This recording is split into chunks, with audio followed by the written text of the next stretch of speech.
बच्चों आवाज आ रही है आप सभी को मेरी?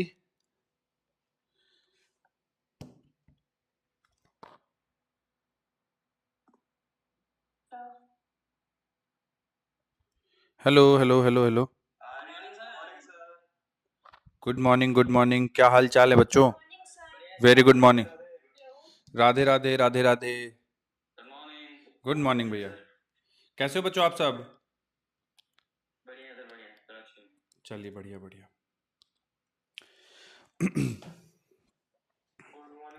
Good morning good morning. जय Shri Krishna. Hello hello hello. Good morning बेटा, very good morning. Good morning good morning. Hello good morning. चलिए, तो बच्चों आज शुरुआत करेंगे नए चैप्टर की। Good morning good morning.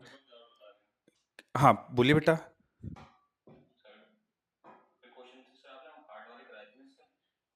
कौन सा वाला बेटा?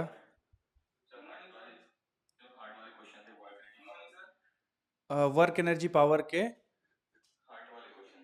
हार्ट वाला क्वेश्चन कराया था एक। हाँ हाँ हाँ। हार्ट वाले क्वेश्चन। अच्छा अच्छा। मैंने आपको हार्ट का एक क्वेश्चन जो कराया था शायद जो नीट में आया हुआ है उसी तरह की बात कर रहे हैं आप?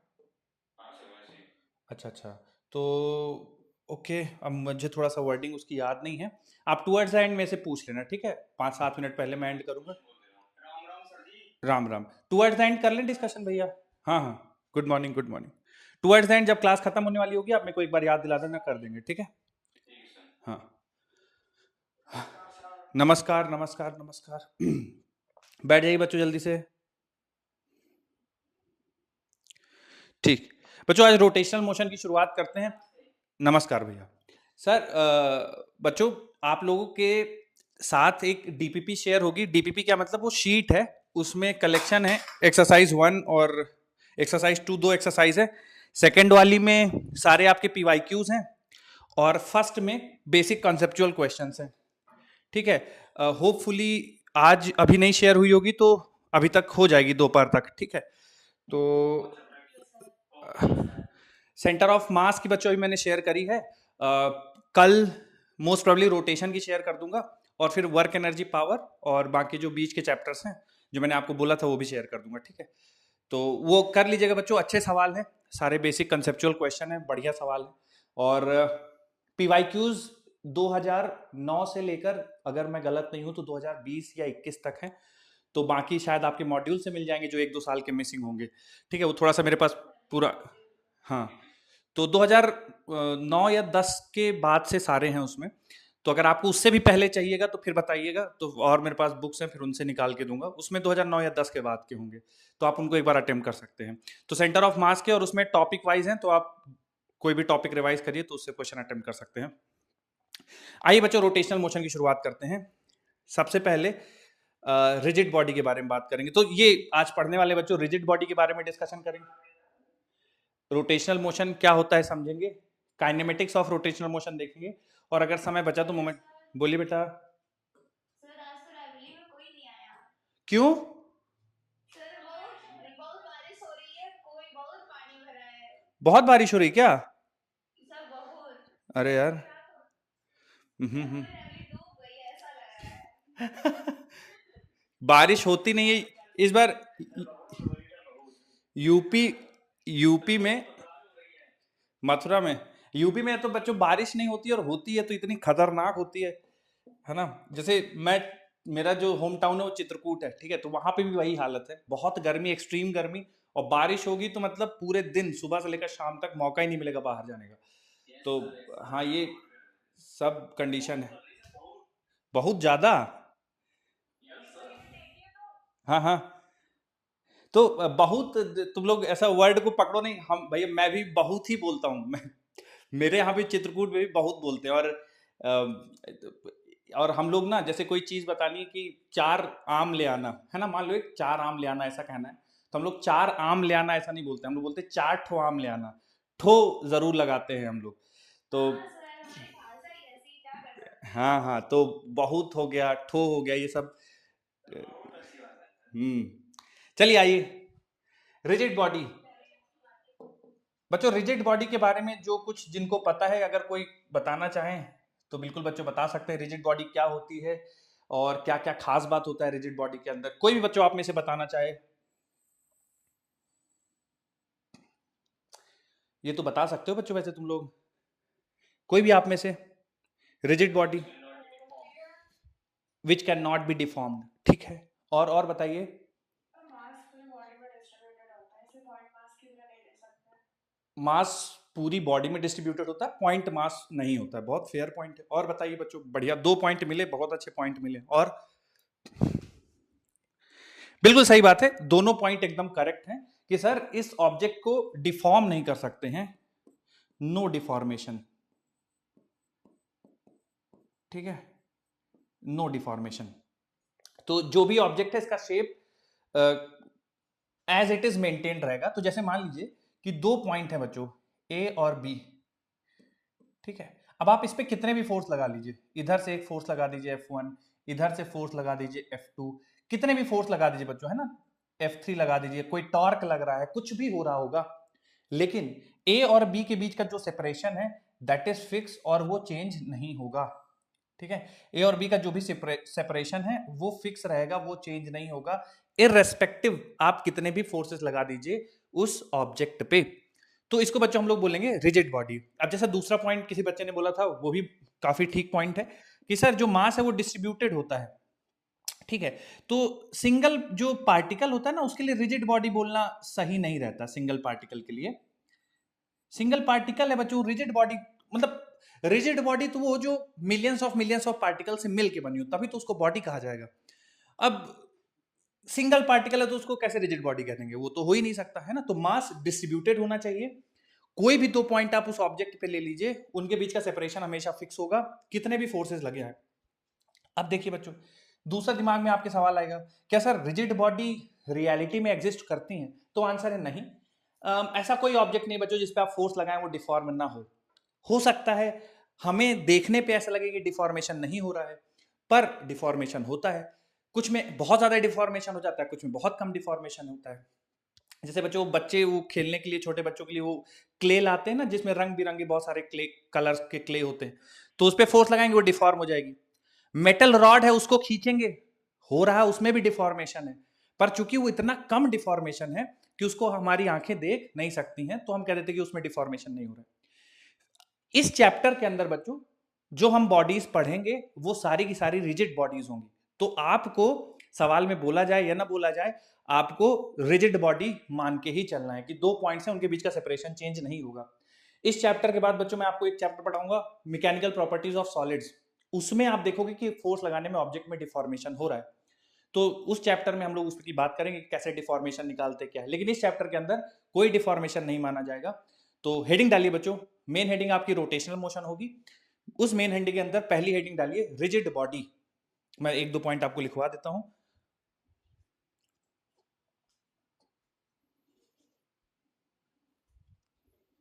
लिखिए बच्चों रिजिड बॉडी के अंदर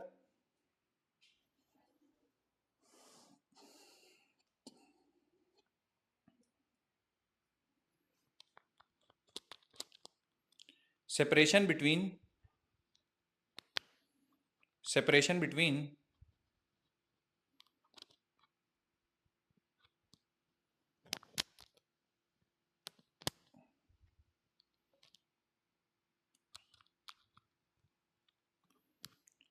any 2 points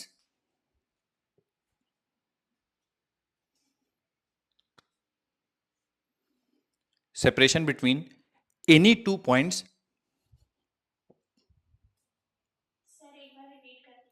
लिखिए बच्चों मैं भूल गया कहां से शुरुआत करी थी मैंने डेफिनेशन की, एक बार बताइए जरा कोई।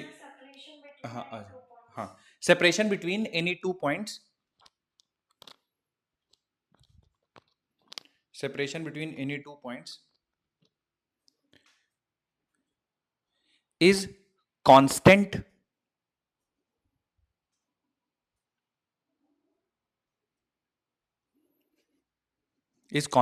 in a rigid body.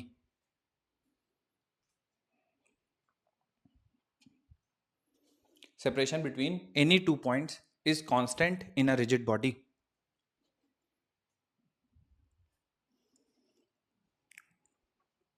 अगला पॉइंट लिख लीजिए बच्चों, इन दिस चैप्टर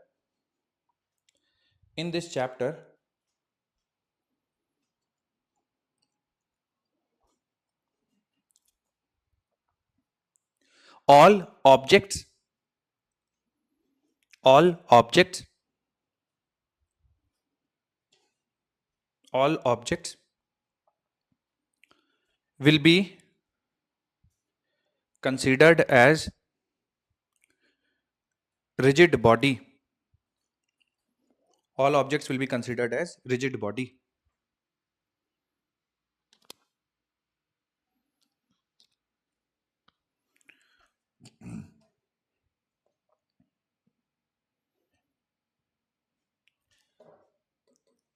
अगली हेडिंग डाल दीजिए बच्चों, टाइप ऑफ मोशन। हेडिंग डालिए बच्चों, type of motion. Rotational motion अभी मत लिखिएगा, हेडिंग पढ़नी चाहिए, टाइप ऑफ मोशन।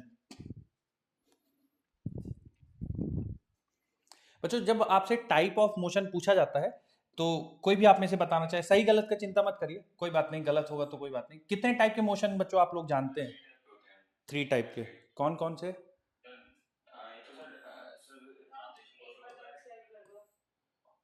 हाँ हाँ, एक ट्रांसलेशनल हो गया, एक तो ठीक है, और rolling motion. Okay, translational, rotational और रोलिंग मोशन। ठीक है, रोलिंग मोशन मतलब कॉम्बिनेशन हो गया ट्रांसलेशन और रोटेशन का।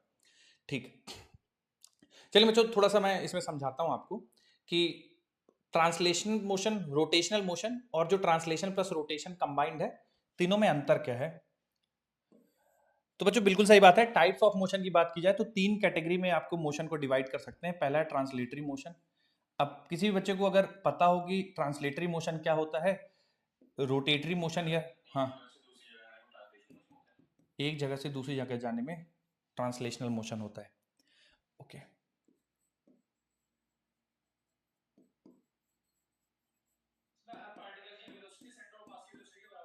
हर पार्टिकल की वेलोसिटी सेंटर ऑफ मास के वेलोसिटी के बराबर होती है, डायरेक्शन भी सेम होती है। ठीक है, बहुत बढ़िया।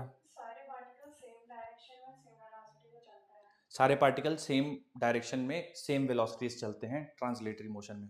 बहुत बढ़िया बच्चों, ऑलमोस्ट सबका सही है, वेरी गुड।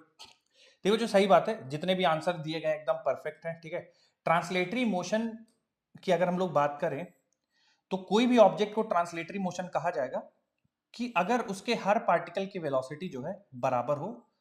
ठीक है, हर पार्टिकल की वेलोसिटी बराबर हो और पार्टिकल्स इस तरह से मूव करें कि एक दूसरे के मोशन को कट ना करें। जैसे ये मान लीजिए ये मेरा पेन है, पहले यहां था और ये इस तरह से मूव कर रहा है। ठीक है, तो हर पार्टिकल का जो लाइन ऑफ मोशन है वो एक दूसरे के पैरेलल है, कहीं पे कट नहीं करेंगे। ठीक है, तो वेलोसिटीज बराबर हो, लाइन ऑफ मोशन कट ना करें, और बच्चों इसका ओरिएंटेशन कभी चेंज नहीं होगा। कहने का क्या मतलब है, जैसे आप कोई भी 2 पॉइंट या 3 पॉइंट ले लीजिए और इनको ज्वाइन कर, जैसे ये 3 पॉइंट मैंने ले लिए एक ही लाइन पे, इनको ज्वाइन कर दिया ऐसे 3 पॉइंट। ठीक है, ऐसे 3 पॉइंट ले लिया, उनको ज्वाइन कर दिया। अब समय के साथ इस लाइन का जो ओरिएंटेशन है वो चेंज नहीं होगा। मतलब ऐसा नहीं कि अभी ये लाइन ऐसी थोड़ी देर बाद ऐसी हो जाए, थोड़ी नहीं, ऐसा नहीं होगा। ये लाइन थ्रू आउट ऐसे ही मेंटेन रहेगी, जैसे एक्स एक्सिस के साथ 90 डिग्री पे है तो थ्रू आउट 90 डिग्री पे ही मेंटेन रहेगी। ठीक है, इस पूरे मोशन में ये कहलाता है ट्रांसलेटरी मोशन। ठीक है, मैं लिखवा दूंगा, आपको परेशान नहीं होना लिखने के लिए, एक एक करके तीनों लिखवा दूंगा। फिर बात करते हैं बच्चों रोटेशनल मोशन। तो अगर आप में से कोई समझाना चाहे कि रोटेशनल मोशन क्या होता है। ट्रांसलेटरी तो आप लोगों ने बहुत बढ़िया एक्सप्लेन किया, वेरी गुड। रोटेशनल मोशन कोई अगर बताना चाहे।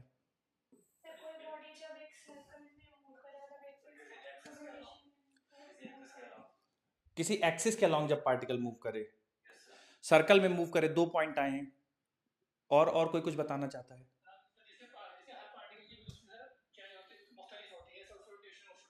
हर पार्टिकल की वेलोसिटी अलग अलग होती है, ऐसा कह रहे हैं आप? ओके,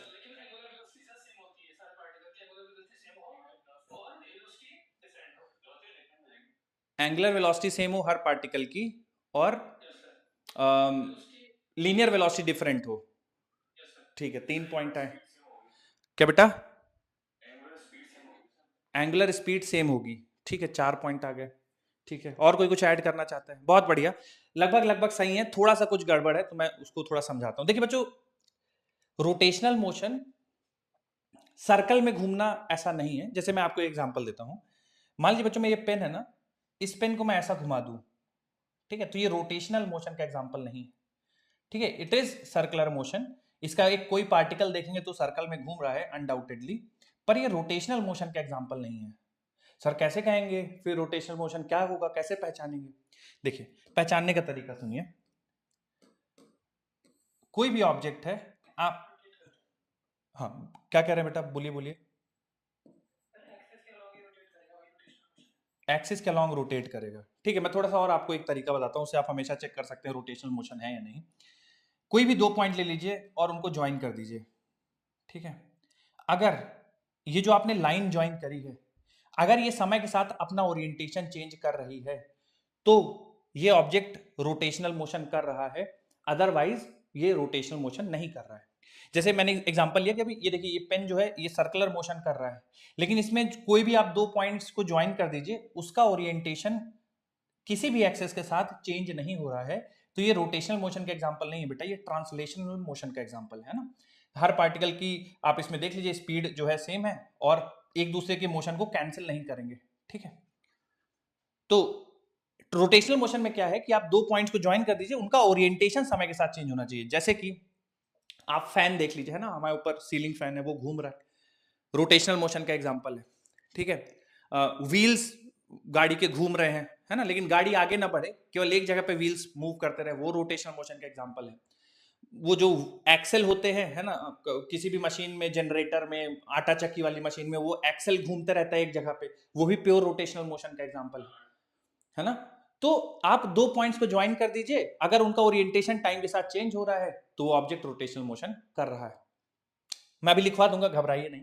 ट्रांसलेशन प्लस रोटेशन ये क्या होता है बच्चों, इसमें क्या कैटेगरी होगी, कैसे डिफाइन करेंगे ट्रांसलेशन प्लस रोटेशन?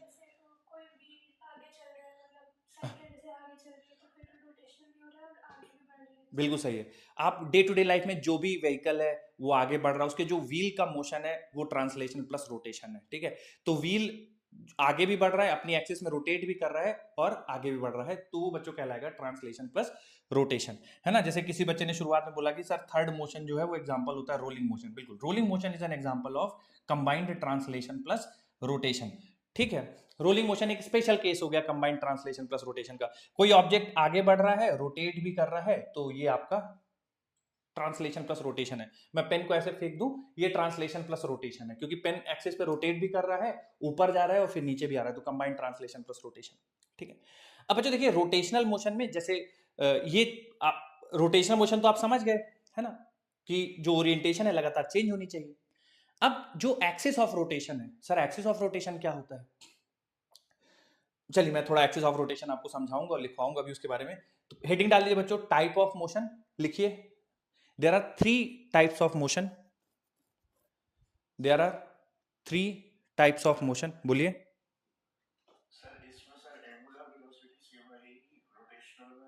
हाँ हाँ हाँ बिल्कुल, मैं लिखवाता हूँ, उस पॉइंट को लिखवाऊंगा आगे। लीनियर वेलोसिटीज अलग अलग होंगी हर पॉइंट की, जितना जो दूर होगा, है ना। लिखिए, trans there are three types of motion,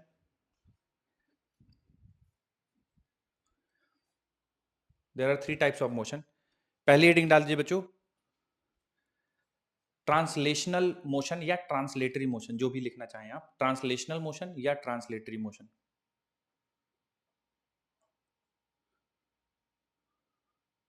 लिखिए इसमें।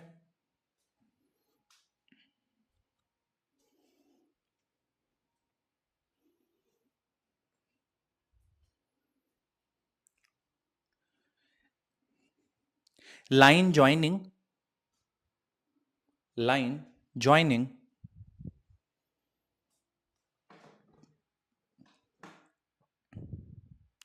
two points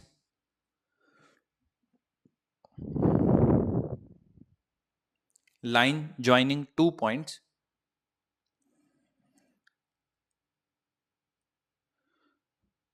will not change,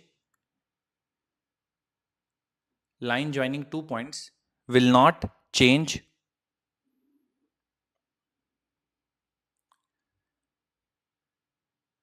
its orientation. Will not change its orientation.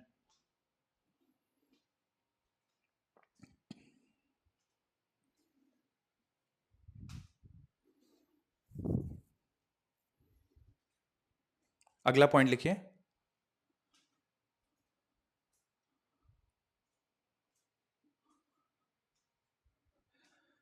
all all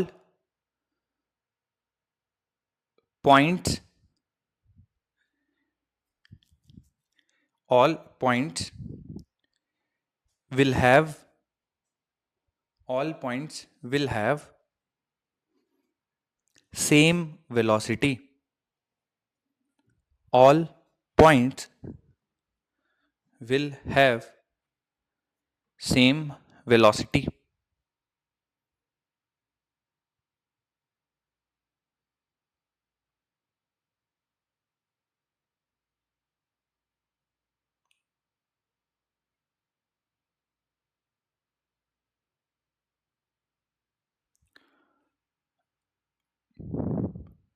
अगला पॉइंट लिखिए बच्चों इसी में.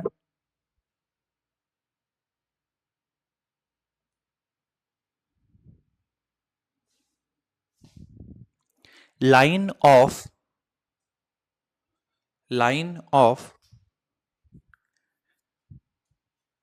motion of particles line of motion of particles line of motion of particles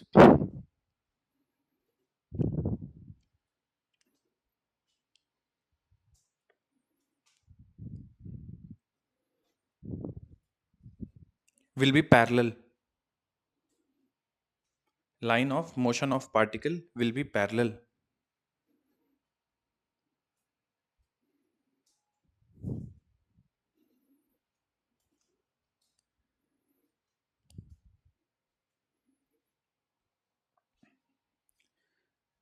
अगली heading डालिए, rotational motion.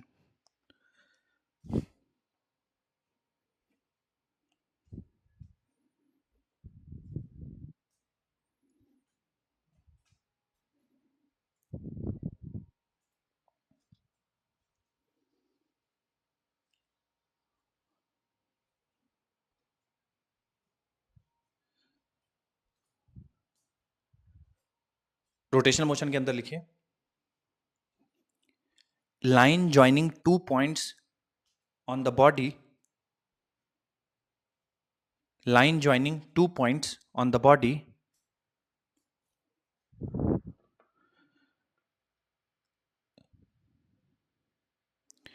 line joining two points on the body will change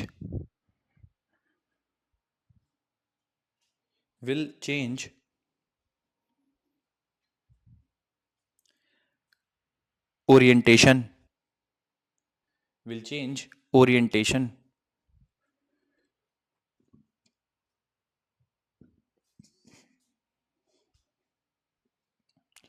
Line joining two points on the body will change orientation.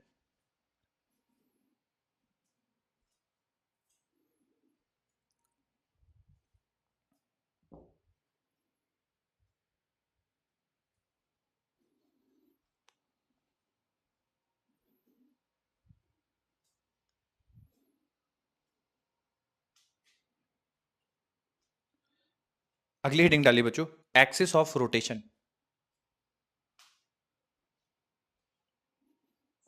बोलिए बेटा. समझ नहीं आया आपको? Translatory. हाँ हाँ ठीक है. देखिए, रोटेशनल मोशन में ना बहुत सारे पार्टिकल सर्कुलर मोशन करते हैं. ठीक है. जैसे कि हाँ, जैसे कि अर्थ ना अपने एक्सिस के अबाउट रोटेट करती है. ठीक है, तो वो रोटेशनल मोशन है.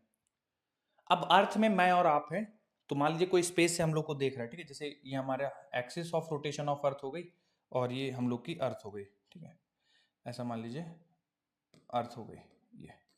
तो हम सबको पता है कि अर्थ एक्सिस के अबाउट रोटेट करती है, तो हम लोग यही बोलते हैं ना कि अर्थ एक्सिस के अबाउट रोटेट करे, तो ऐसे रोटेशनल मोशन कर रही है अर्थ, ठीक है। लेकिन तो इस अर्थ पे जो जितने भी पार्टिकल हैं सारे के सारे सर्कुलर मोशन कर रहे हैं। जैसे मान लीजिए मैं और आप हैं, हम लोग यहाँ पे हैं, ठीक है, तो मैं सर्कुलर मोशन कर रहा हूँ ऐसे, कोई अगर हमें स्पेस से कोई देख रहा होगा थर्ड पर्सन, तो हम लोग उसको सर्कुलर मोशन करते हुए दिख रहे होंगे। मेरी बात समझ में आ रही है? तो अर्थ के हर एक पार्टिकल सर्कुलर मोशन कर रहा है, ठीक है, और उन सब पार्टिकल्स को मिला के जब अर्थ को एज अ रिजिड बॉडी देखेंगे तो अर्थ रोटेशनल मोशन कर रही है इस एक्सिस के अबाउट। समझ में आ गई बात? तो सर्कुलर मोशन करता हुआ हर ऑब्जेक्ट रोटेटरी मोशन कर रहा है ऐसा जरूरी नहीं है।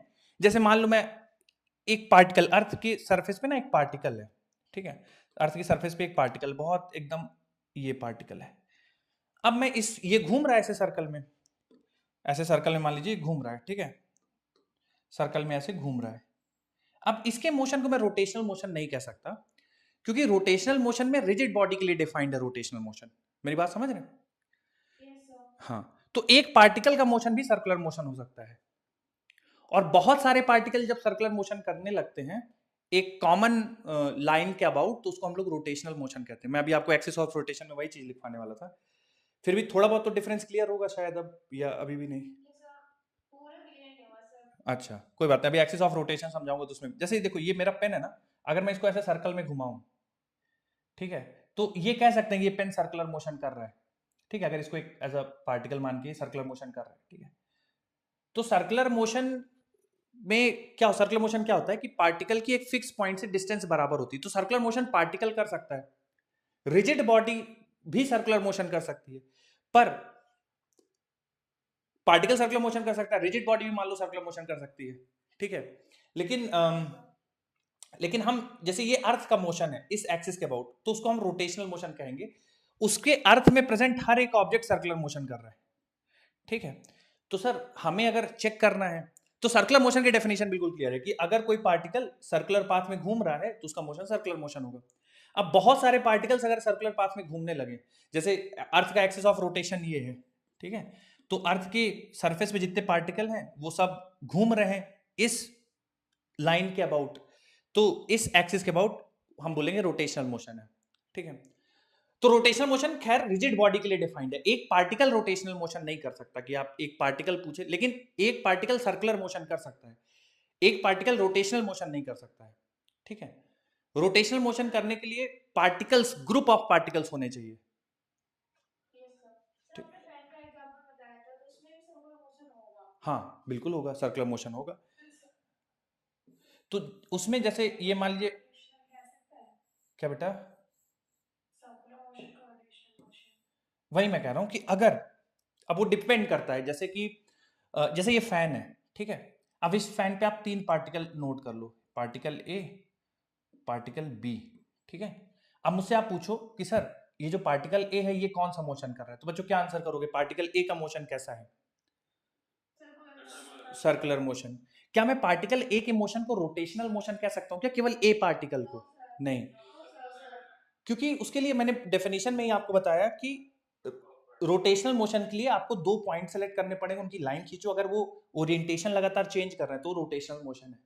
अब एक ही पार्टिकल है, एक ही पॉइंट है, तो हम कैसे लाइन खींच के और कैसे टेस्टिफाई कर पाएंगे या कैसे जज कर पाएंगे कि वो रोटेशनल मोशन है नहीं? तो ये एक पॉइंट का जो सर्कुलर मोशन है, पॉइंट ए जो है वो सर्कुलर मोशन कर रहा है।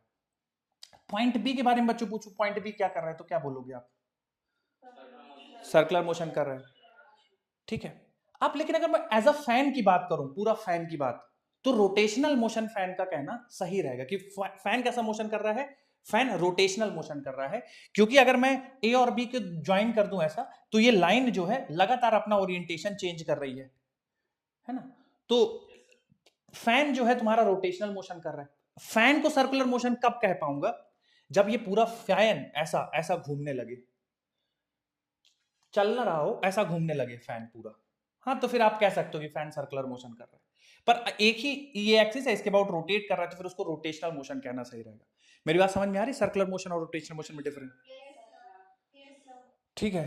अब बच्चों देखिए, एक्सिस ऑफ रोटेशन मैं आपको समझाने वाला था कि एक्सिस ऑफ रोटेशन क्या होता है, ठीक है, थोड़ा सा समझते हैं। जैसे इससे थोड़ा सा और डिफरेंस क्लियर हो जाएगा सर्कुलर मोशन और रोटेशनल मोशन में।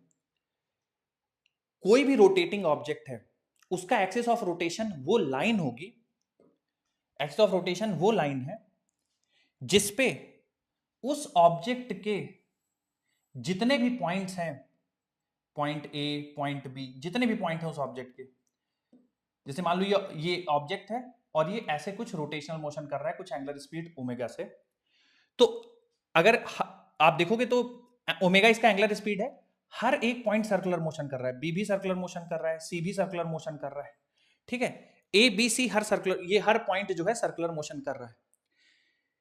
तो एक्सिस ऑफ रोटेशन वो लाइन है जहां पे इन सर्कुलर मोशन करते हुए पार्टिकल्स का सेंटर जिस लाइन पे होता है वो कहलाती है एक्सिस ऑफ रोटेशन। तो rotational motion group of circular motion है, मतलब इसका हर एक particle A B C D जितने भी इनफाइनाइट नंबर ऑफ पार्टिकल हैं वो सारे के सारे सर्कुलर मोशन कर रहे हैं। अब इस रिजिड बॉडी का कंबाइंड मोशन बोलूंगा तो मैं बोलूंगा रोटेशनल मोशन। फिर मैं ये नहीं कहूंगा कि ये रिजिड बॉडी सर्कुलर मोशन कर रही, नहीं, सर्कुलर मोशन तो तब हो जाता जब तुम ये रिजिड बॉडी लेते और ऐसा घुमा देते उसको, फिर वो सर्कुलर मोशन हो जाता। यहां पे एक्सिस, एक पर्टिकुलर एक्सिस है, उसके अबाउट सारे पार्टिकल सर्कुलर मोशन कर रहे हैं, ठीक है। तो rotational motion group of circular motion है, हर एक पार्टिकल सर्कुलर मोशन कर रहा है और हर एक सर्कल का जो सेंटर है वो इस लाइन पे लाई कर रहा है। तो रिजिड बॉडी के जितने भी पॉइंट सर्कुलर मोशन कर रहे हैं उनका सेंटर जिस लाइन पे लाई करता है उसको कहा जाता है axis of rotation. Difference clear है और definition of axis of rotation clear है तुम सभी को क्या? अब जैसे ये देखो, फैन का एग्जांपल ले लो, फैन में भी देखो ये सारे पॉइंट घूम रहे हैं, ए घूम रहा है, बी घूम रहा है, सी घूम रहा है, इन सब के जो सर्कुलर मोशन के सेंटर हैं वो यहां पे लाई करते हैं, तो ये तुम्हारा एक्सिस ऑफ रोटेशन हो जाएगा, ठीक है।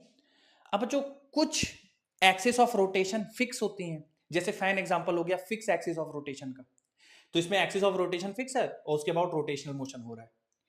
ये भी फिक्स एक्सिस ऑफ रोटेशन है कि एक एक्सिस फिक्स है उसके बाद रोटेशनल मोशन हो रहा है।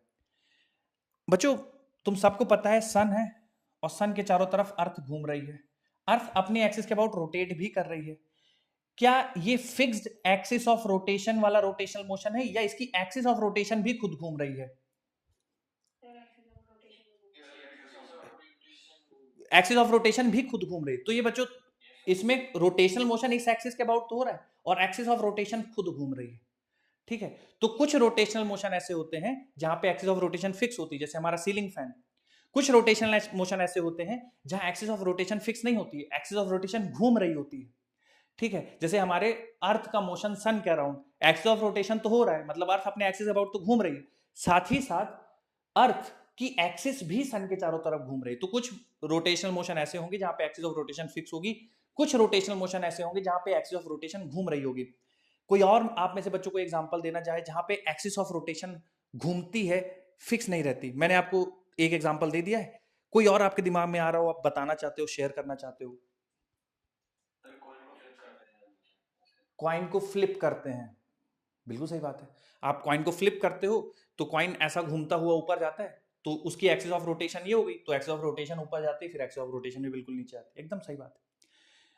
बच्चों वो अपन वो किसका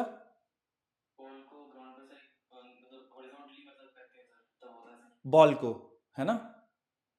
बिल्कुल। तो बच्चों एक आपने बच्चों बचपन में हम लोग वो क्या बेटा, लट्टू, बिल्कुल लट्टू बोलते हैं उसको, उसको ऐसा अपन नीचे से पकड़ के ऐसा स्विंग करके छोड़ देते हैं ना, तो फिर वो ऐसा कुछ मान लीजिए कुछ ऐसा उसका है, तो इस ऐसे ऐसे घूमता भी रहता है और अपनी एक्सिस पे भी घूमता है ना, जो आप पक्का आप लोग खेले होंगे इससे बचपन में, है ना? तो ये ऐसा ऐसा करके घूमता है बच्चों और अपनी एक्सिस पे भी घूमता है, तो वहां पे भी एक्सिस ऑफ रोटेशन फिक्स नहीं है, एक्सिस ऑफ रोटेशन मूव कर रही है। टेबल फैन बच्चों, टेबल फैन का एग्जांपल आप सबने देखा होगा, है ना? तो टेबल फैन ऐसा कुछ हॉरिजॉन्टल ऐसा उसके फैन होते हैं और वो एक कनेक्टेड होता है मान लीजिए किसी बेस से। तो टेबल फैन जो मूविंग टेबल फैन होता है तो क्या होता है, उसके पंखे जो उसके ब्लेड्स हैं वो इस एक्सिस के अबाउट घूम रहे हैं और फैन खुद ऐसा ऐसा करके घूम रहे हैं। तो ये मान लीजिए ये एक्सिस है, इसके अबाउट ब्लेड्स घूम रहे हैं और फैन खुद ऐसा ऐसा घूम रहा है, ठीक है। तो वहां पे ये जो एक्सिस है, एक्सिस ऑफ रोटेशन, वो भी लगातार घूम रही है। मेरी बात समझ में आई? तो एक्सिस ऑफ रोटेशन फिक्स भी हो सकती है और एक्सिस ऑफ रोटेशन घूम भी सकती है। तो थोड़ा हाँ हाँ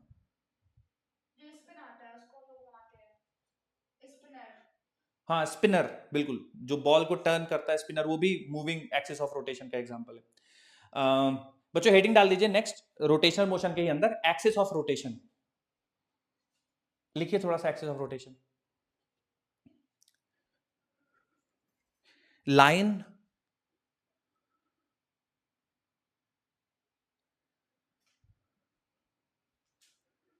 line on which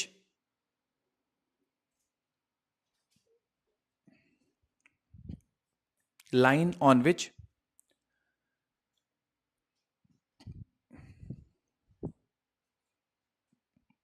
line on which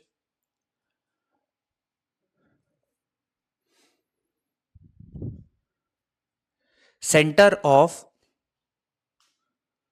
line on which centers of line on which centers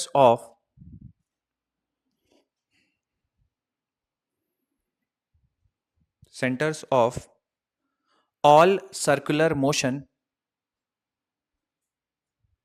centers of all circular motion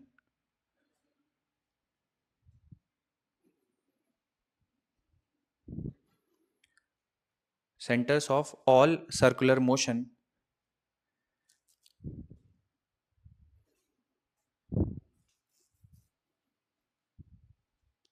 lie centers of all circular motion lie lie lie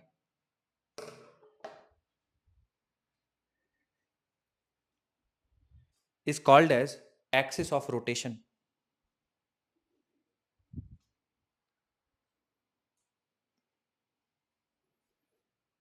Axis of rotation.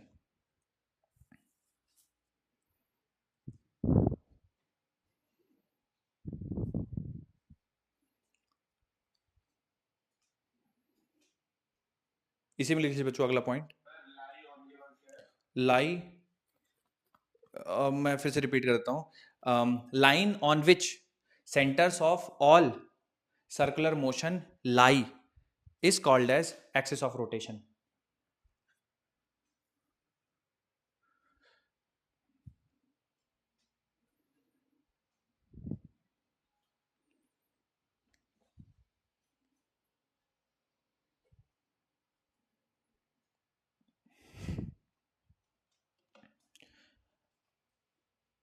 बच्चों अगला point इसी में लिख लीजिए, axis of rotation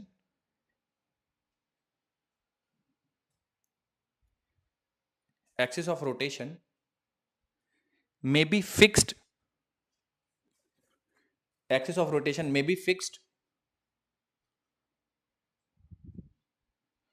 axis of rotation may be fixed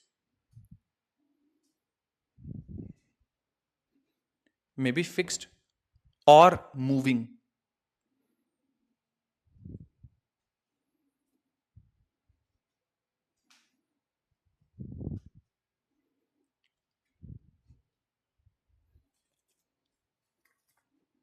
may be fixed or moving.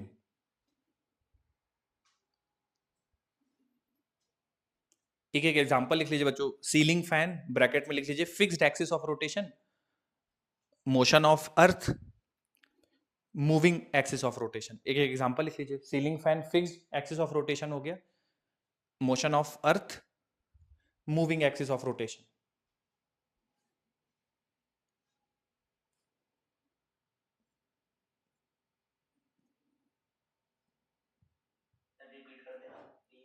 Okay okay, ceiling fan जो है हमारा वो फिक्स्ड एक्सिस ऑफ रोटेशन है और motion of earth moving axis of rotation है.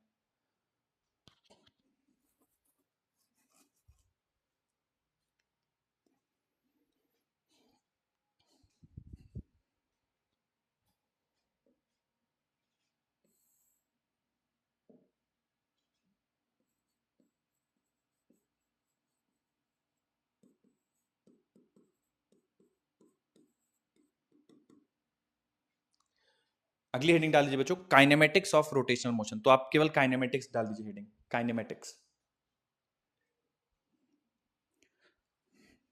अब ये जो बच्चों अगला हम लोग 15 से 20 मिनट जो भी कुछ भी पढ़ेंगे वो सब ऑलरेडी आप पढ़ चुके हो, तो मैं ज़्यादा इसमें थ्योरी में समय नहीं लगाऊंगा। इस पे हम लोग फिर सवाल करेंगे। बस कुछ चीज़ें आप लोगों को बतानी है। मैं क्या बताऊंगा, तुम ही लोग मुझे जल्दी जल्दी बता दो। एंगुलर डिस्प्लेसमेंट बच्चों कैसे डिफाइन होता है, यूनिट क्या है?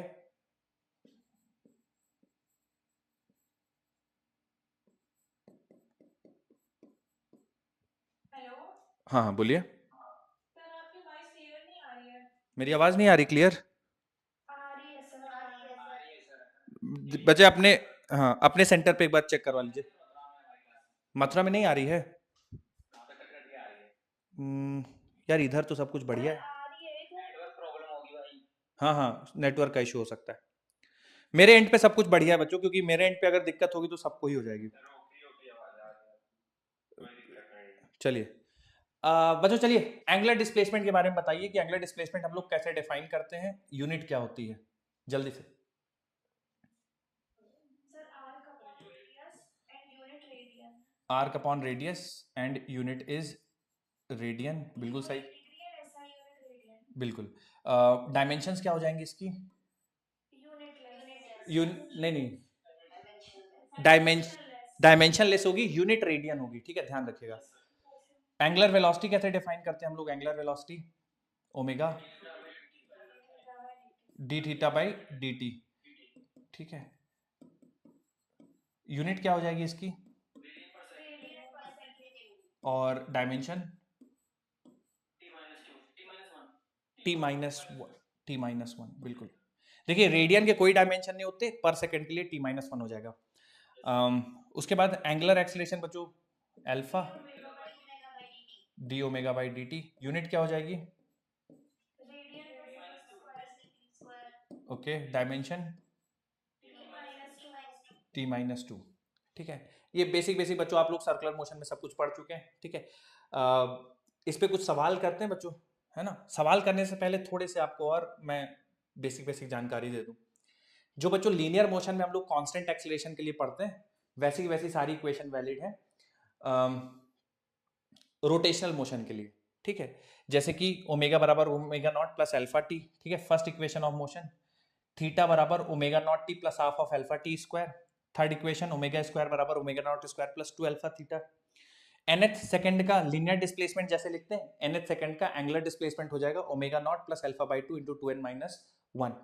उसके अलावा बच्चों alpha final omega minus initial omega divide by time taken, ये बच्चों एंगुलर डिस्प्लेसमेंट बराबर एवरेज वेलोसिटी इनटू टी, ठीक है। लेकिन ये सारी इक्वेशंस तभी वैलिड हैं जब कांस्टेंट एंगुलर एक्सेलरेशन हो, तो आप ये सारी इक्वेशंस लगा सकते हैं।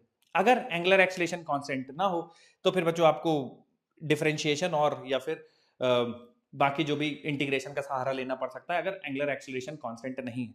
जैसे ओमेगा बराबर D theta by D T differentiation से अल्फा बराबर D omega by D T, या थीटा को दो बार डिफरेंशिएट करने पे अल्फा आएगा, या एक जैसे हम लोग V D V by D X लिखते थे, तो ये omega D omega by D theta है, ठीक है। तो बच्चों इसमें मतलब कोई समस्या तो होगी नहीं, मैं थोड़े डायरेक्ट सवाल ले लेता हूँ इस पे, बोलिए ठीक है।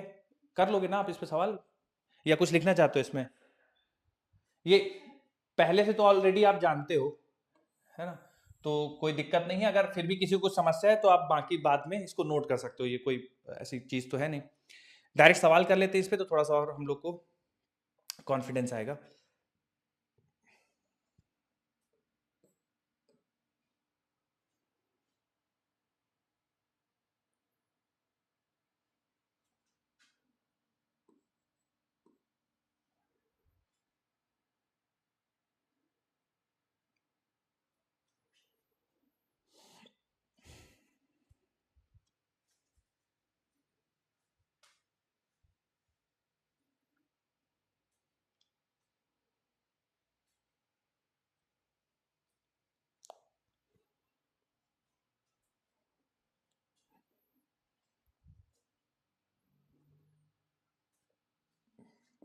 किन्हीं का भी आंसर आ जाए बच्चों तो बता सकते हो।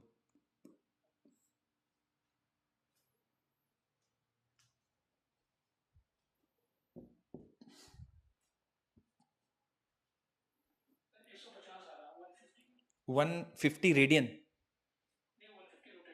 150 रोटेशन, अच्छा ओके ओके, हाँ ठीक है।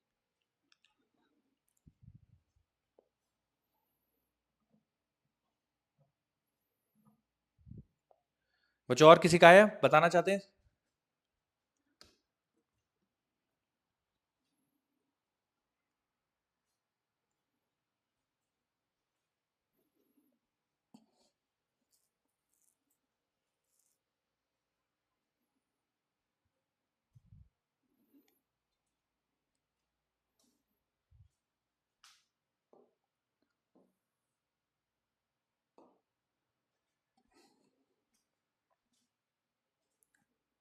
मुझे मुश्किल लग रहा है कि आप लोग को सवाल।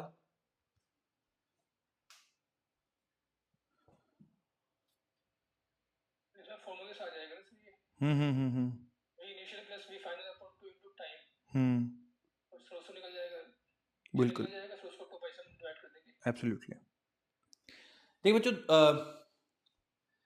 दो तरीके हैं। जैसे ये देखिए आपको सवाल में दिया क्या हुआ है, एक तो ओमेगा नॉट दिया हुआ है और फिर ओमेगा दिया हुआ है, ठीक है। इनिशियल स्पीड दी हुई है, फाइनल स्पीड दी हुई है, और 10 सेकंड में पूछा गया है कि कितने रोटेशन कंप्लीट कर लेगा। तो आपको थीटा निकालना पड़ेगा। तो जैसा कि इन्होंने बताया कि सर एक काम कर सकते हैं, v plus you divided by T, ठीक है। v plus you divide by two into time. तो बच्चों ये आपको एवरेज वेलोसिटी इंटू टाइम मतलब डिस्प्लेसमेंट दे देगा। अब चूंकि आपको एंगुलर डिस्प्लेसमेंट निकालना है बच्चों, तो omega final plus omega initial divided by two कर दीजिएगा। तो divide by two into time कर दीजिए 10 सेकेंड, ठीक है। तो बच्चों 40 20 60 divided by two 30 pi into 10 300 पाई आ जाएगा, ठीक है। लेकिन बच्चों ये थीटा आया है इतने रेडियन। अब अगर आपको रोटेशन निकालने हैं तो थीटा को 2 पाई से डिवाइड करना पड़ेगा, क्योंकि एक 2 पाई रेडियन में एक रोटेशन होता है। 2 pi radian is equal to 1 rotation, ठीक है। तो आप ऐसा कर सकते हैं, तो थीटा को 2 पाई से डिवाइड कर दीजिए बच्चों, तो 300 पाई डिवाइडेड बाई 2 पाई, पाई से pi cancel, 300 by 2 150 number of rotations हो जाएंगे। अब बच्चों मुझे बता दीजिए कि इसमें मतलब आप लोगों को थोड़ा सा तकलीफ हो रही है, तो मैं फिर बेसिक बेसिक दो चार सवाल ले लेता हूँ। कोई बात नहीं, मतलब हो सकता है आप लोग को थोड़ा सा उसमें लग रहा हो। तो 150 रोटेशंस होंगे, ठीक है। एक तरीका और था बच्चों कि आप पहले अल्फा निकाल लेते, है ना। ओमेगा फाइनल दिया, ओमेगा इनिशियल दिया है, तो आप अल्फा निकाल लेते हैं ना, omega final minus omega initial divided by time. तो ये बच्चों 40 पाई माइनस 20 पाई, तो 20 पाई बाई 10। तो आपका जो अल्फा की वैल्यू आती 2 पाई रेडियन पर सेकंड स्क्वायर आ जाती।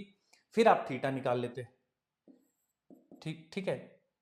टाइम की वैल्यू दी हुई है, तो omega naught into T plus half of alpha t square करते तो थीटा आ जाता। तो ये थोड़ा सा लेकिन लंबा मेथड पड़ जाएगा, क्योंकि initial final velocities angular velocities हमको दी हुई है, तो सीधा आप ऐसे कर सकते हैं। नहीं तो आप ऐसे भी कर सकते थे, टाइम की वैल्यू निकाल के थीटा निकालते, फिर थीटा को 2 पाई से डिवाइड करते तो नंबर ऑफ रोटेशंस आते। और कुछ सवाल कर लेते हैं बच्चों, थोड़ा सा और क्लैरिटी आएगी आपको इसमें।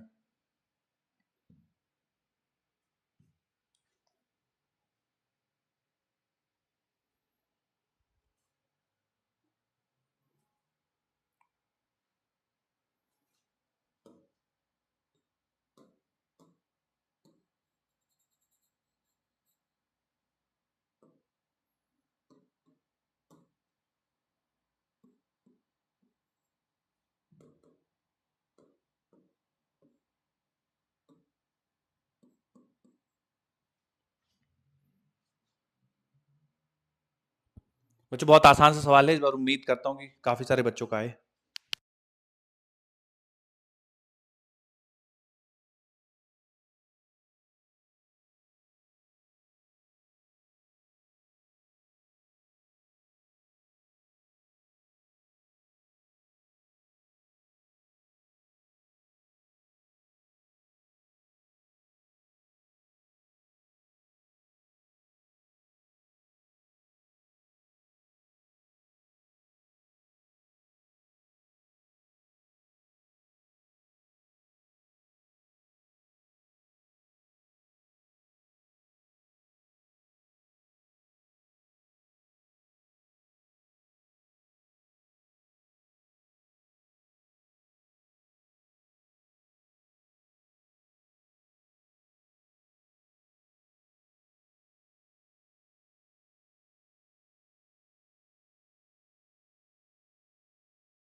हाँ बताइए बताइए। रेगुलर स्पीड 22 आ रहा है, 22 रेडियन ओके पर सेकंड।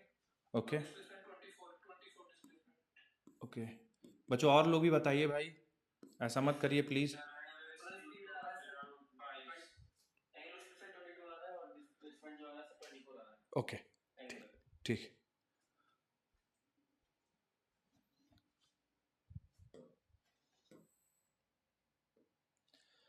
कह रहा है व्हील ऑफ रेडियस 1.5 मीटर।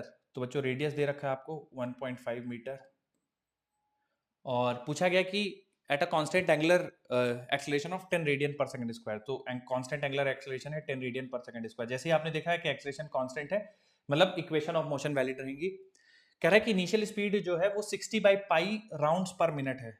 तो ओमेगा नॉट बराबर 60 अपॉन पाई राउंड्स पर मिनट। तो देखिए बच्चों, आरपीएम कोई एसआई यूनिट तो है नहीं, तो आपको इसको कन्वर्ट करना पड़ेगा।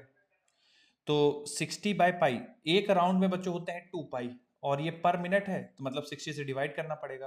कुछ बच्चों को डायरेक्ट शायद याद होगी, पाई बाई 30 से मल्टीप्लाई कर देते हैं आरपीएम को, तो सेकंड यस सर। रेडियन पर सेकंड में आता है।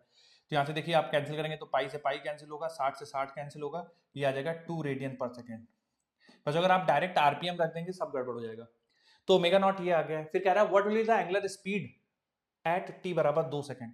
तो 2 सेकंड में बच्चों एंगुलर स्पीड पूछी गई है, तो ओमेगा बराबर omega not plus alpha into, बोलिए बोलिए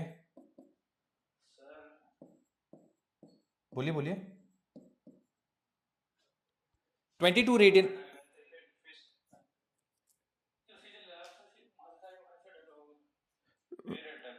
मैं अटक गया क्या नो सर सही है। बेटा? थोड़ा अपने अपने एंड पे चेक करवाइए, यहाँ पे सब सही है बच्चों। तो बच्चों पहला वाला जब आप सॉल्व करेंगे ना, तो ओमेगा की वैल्यू 22 रेडियन पर सेकंड आएगी। थोड़ा हाथ उठा दीजिए, कितने बच्चों का रेडियन पर सेकंड आ गया था 22, एक बार मुझे आइडिया लग जाए थोड़ा सा। ठीक है, थैंक यू। अयोध्या पाठशाला 103 कितने बच्चों का आ गया था 22 रेडियन पर सेकंड? ठीक। ए राजा बेटा, तुम लोग कम से कम हाथ वाथ उठाओ तो पता चलता है। ठीक है, नहीं आया तो पूछिए बच्चों, है ना, क्योंकि ये मुश्किल कॉन्सेप्ट नहीं है। मथुरा पाठशाला 202 कितने बच्चों का आ गया था? 1 2 3 4। ठीक। मुरादाबाद 09 कितने बच्चों का आ गया था? धन्यवाद है आपको। तो ओमेगा की वैल्यू इतनी आ जाएगी बच्चों। फिर पूछा गया है एंगुलर डिस्प्लेसमेंट। एंगुलर डिस्प्लेसमेंट का मतलब हो गया बच्चों थीटा। ठीक है, तो थीटा की वैल्यू पूछी गई, तो थीटा का फॉर्मूला हो जाएगा omega not t plus half of alpha t square. तो ओमेगा नॉट की वैल्यू बच्चों हम लोग को सवाल में दे रखा है 2 रेडियन पर सेकेंड, 2 सेकेंड के बाद पूछा है, तो इंटू 2 करिएगा, प्लस हाफ अल्फा की वैल्यू सवाल में दे रखी है 10, और टी का स्क्वायर मतलब 2 का स्क्वायर यानी 4। तो जब मल्टीप्लाई करिएगा तो 4 प्लस इसको कैंसिल करिएगा 5 4 20। तो बच्चों जो एंगुलर डिस्प्लेसमेंट आएगा वो 24 रेडियन आएगा। ठीक है, तो एंगुलर वेलोसिटी 22 रेडियन पर सेकंड, एंगुलर डिस्प्लेसमेंट 24 रेडियन। देखिए बच्चों, कुछ भी नहीं समझ में आ रहा है कि सर ये कैसे हो रहा है, तो आप बिल्कुल बेझिझक पूछिए। बाकी आपको आना चाहिए बच्चों ये वाले सवाल, और इंपॉर्टेंट पेपर में पूछे गए हैं।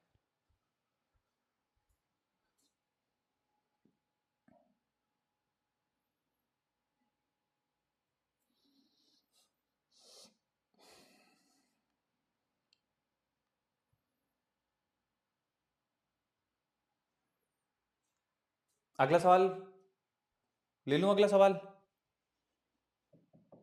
Yes sir. ठीक, चेंज कर रहा हूं बच्चों, है ना। किसी को कुछ कंफ्यूजन हो कि सर ऐसा कैसे हो रहा है, बिल्कुल बेझिझक पूछिए बच्चों, है ना। अपने तक रखेंगे तो देखिए मुझे यहां से तो नहीं पता चलेगा कि आपको क्या समस्या, आपको बताना पड़ेगा मुझे। अगला सवाल देखिए, जो जो गिवन है नोट कर लीजिए।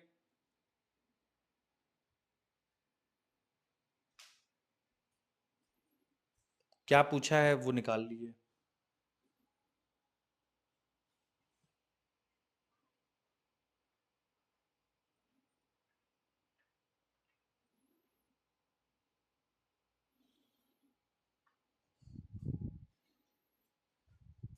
First option sir. Okay first option आ जाएगा 10 ओके रेडियन पर second square. Okay. Yes sir A option.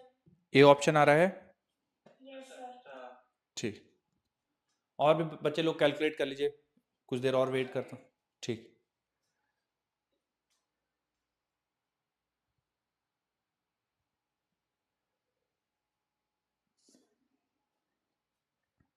Angular acceleration of the rod पूछा गया बच्चों, ठीक, angular acceleration of the rod पूछा गया, ठीक, स्टार्ट्स फ्रॉम रेस्ट, तो बच्चों देखिए ओमेगा नॉट 0 हो जाएगा आपका, ओमेगा फाइनल बोला गया है 600 रिवॉल्यूशन पर मिनट, तो बच्चों आपको इसको मल्टीप्लाई करना पड़ेगा पाई बाई 30 या फिर आप कह दीजिए 2 पाई, चूंकि एक राउंड में 2 पाई रेडियन और पर मिनट है तो 60 सेकेंड से आपको डिवाइड करना पड़ेगा, तो ये बच्चों आपको मिल जाएगा 10, तो ये 20 पाई रेडियन पर सेकेंड, ये उसकी फाइनल ओमेगा हो जाएगी। और ये 0 से 20 पाई रेडियन पर सेकेंड मिलता है उसको 2 सेकेंड के मूवमेंट के बाद, तो अल्फा की वैल्यू हो जाएगी final omega minus initial omega divided by time taken, answer आ जाएगा 10 pi radian per second square, तो 10 pi radian per second square पहला वाला ऑप्शन सही हो जाएगा। कितने बच्चों को आ गया था एक बार हाथ उठाइए, तो सारे जिनका आ गया था तो मुझे आइडिया लगे थोड़ा सा, धन्यवाद है आपको। गाजीपुर पाठशाला 203 कितने बच्चों को आ गया था गाजीपुर में, थैंक यू। बाकी जिनका नहीं आया था बच्चों पूछना पड़ेगा आपको, तभी मुझे समझ में आएगा कि क्या तकलीफ है। एक और सवाल देखिए बेटा,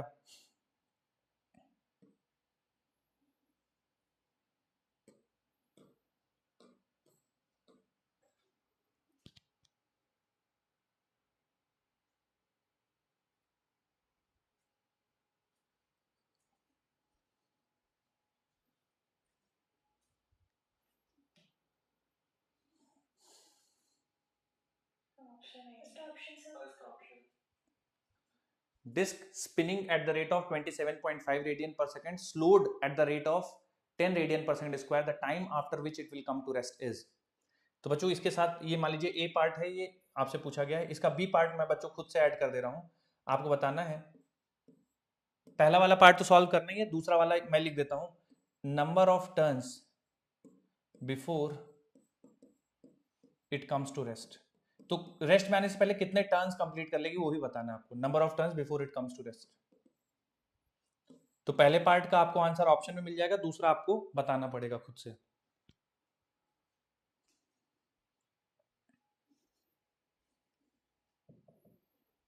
फर्स्ट ऑप्शन सर। ठीक है बच्चों, पहले वाले का आंसर फर्स्ट ऑप्शन आएगा, जिनका आ रहा है बहुत बढ़िया है, जिनका नहीं आ रहा है, हाँ जिनका नहीं आ रहा है थोड़ा वेट करिए मैं समझाता हूँ। जिनका आ गया है पहला ऑप्शन वो दूसरा पार्ट बताइए, number of turns before it comes to rest. Exact solve नहीं करना है, आप बिल्कुल बेसिक कैलकुलेशन करिए, पूरा मत सॉल्व करिए, बेसिक कैलकुलेशन करके बस बता दीजिए सर इतना हो जाएगा, और बहुत कॉम्प्लिकेटेड बन रही है तो एज इट इज छोड़ दीजिए, वो भी ठीक चलेगा।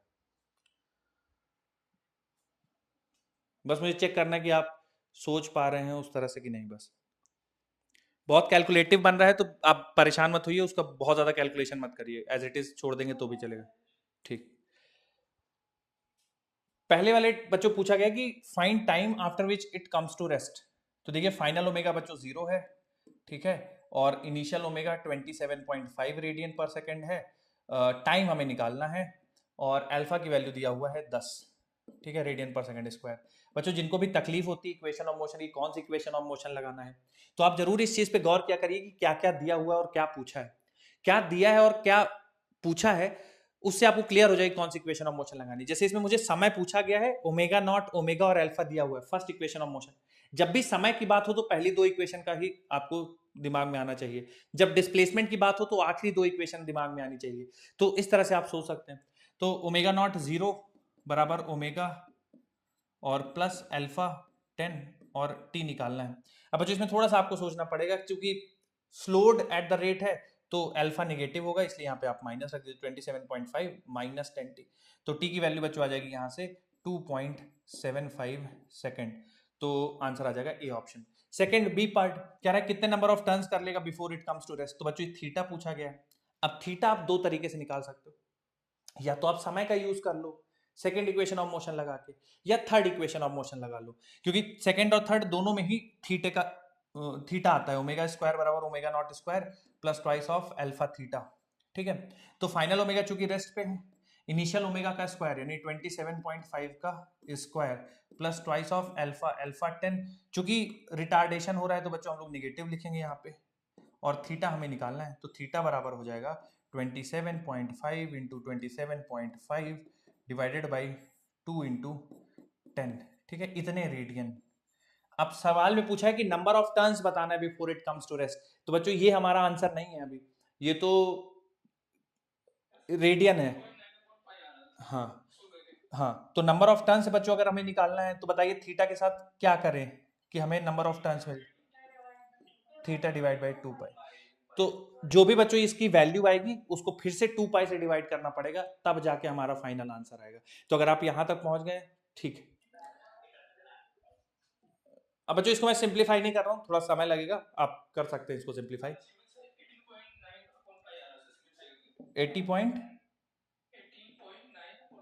18.9 अपॉन पाई।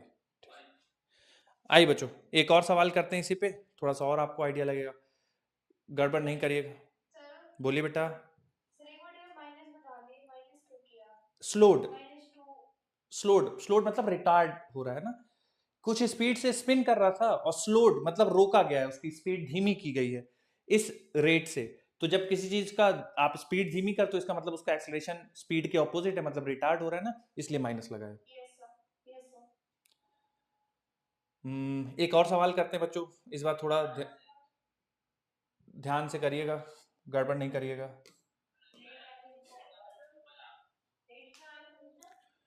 मथुरा पाठशाला माइक बंद कर लीजिए अगर नई बात पूछ रहे हैं कुछ तो। बच्चों सवाल है आप सभी के सामने, गड़बड़ नहीं करिएगा प्लीज, समय लीजिए आप।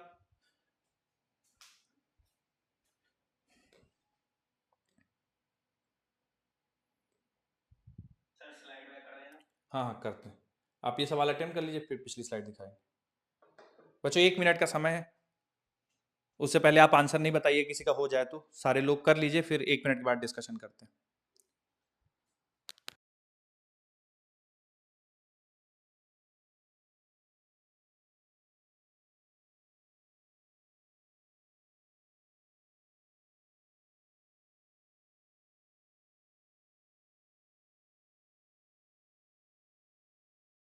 रुक जाइए, अभी सवाल कर रहे हैं, हो जाने दीजिए, फिर स्लाइड ब्लैक कर देंगे भाई।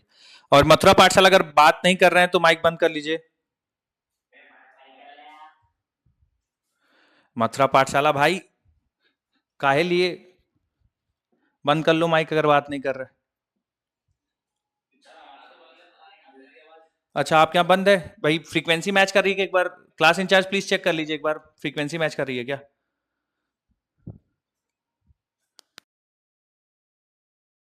चलिए बच्चों उम्मीद करता हूं सॉल्व हो गया होगा। 4 पाई आ रहा है, चलिए ठीक ठीक। आइए बच्चों डिस्कशन करते हैं। सवाल में दिया हुआ है angular speed of a flywheel moving with uniform angular acceleration changes from 1200 RPM to 3120 RPM in 16 seconds, angular acceleration. तो बच्चों देखिए ओमेगा फाइनल आपको दिया हुआ है 3120 आरपीएम और ओमेगा इनिशियल है बच्चों 1200 आरपीएम। तो अगर आप इसको पाई बाई 30 से मल्टीप्लाई कर देंगे तो रेडियन पर सेकंड बन जाएगा, इसको भी पाई बाई 30 से मल्टीप्लाई करेंगे तो रेडियन पर सेकंड बन जाएगा। और अल्फा पूछा गया है, तो अल्फा होता है फाइनल माइनस इनिशियल, तो बच्चों मैं पाई बाई 30 कॉमन ले लेता हूँ, तो ब्रैकेट के अंदर बन जाएगा 3120 माइनस 1200, और समय बच्चों हमारे पास कितना दिया हुआ है 16 सेकेंड्स, तो 16, अब बच्चों यहाँ से 0 0 0 और ये बन जाएगा आपका पाई बाई 3 इंटू 16, डिफरेंस कितना आ जाएगा बच्चों 312, तो ये 2 आ जाएगा और 1920 आएगा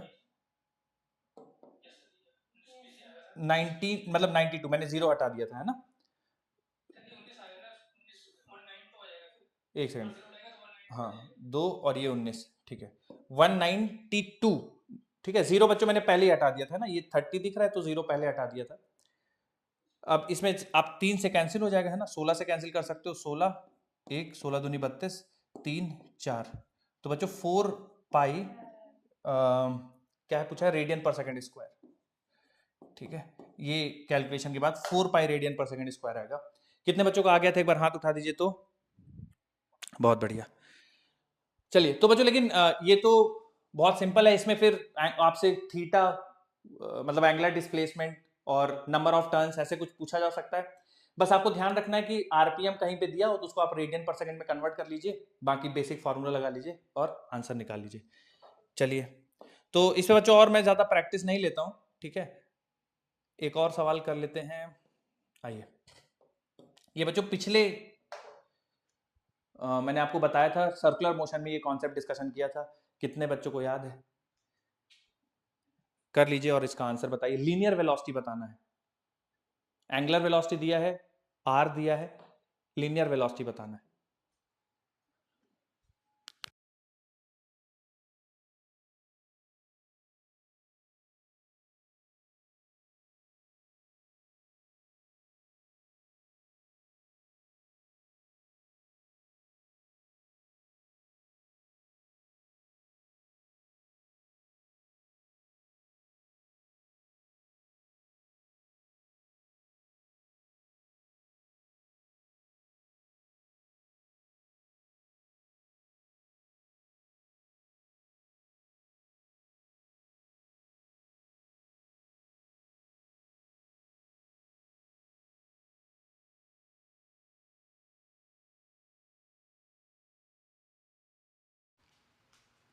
वेक्टर फॉर्म में आना चाहिए ना आंसर, टू ही। और राजा बेटा जो लोग 5 बता रहे या 2 बता रहे हो तुम लोग क्या कियो भैया, ये करना चाहिए omega cross R. Omega cross R होगा सर। आर क्रॉस ओमेगा कर देंगे तब भी गड़बड़ हो जाएगा बच्चों, ये होगा सर ओमेगा क्रॉस आर।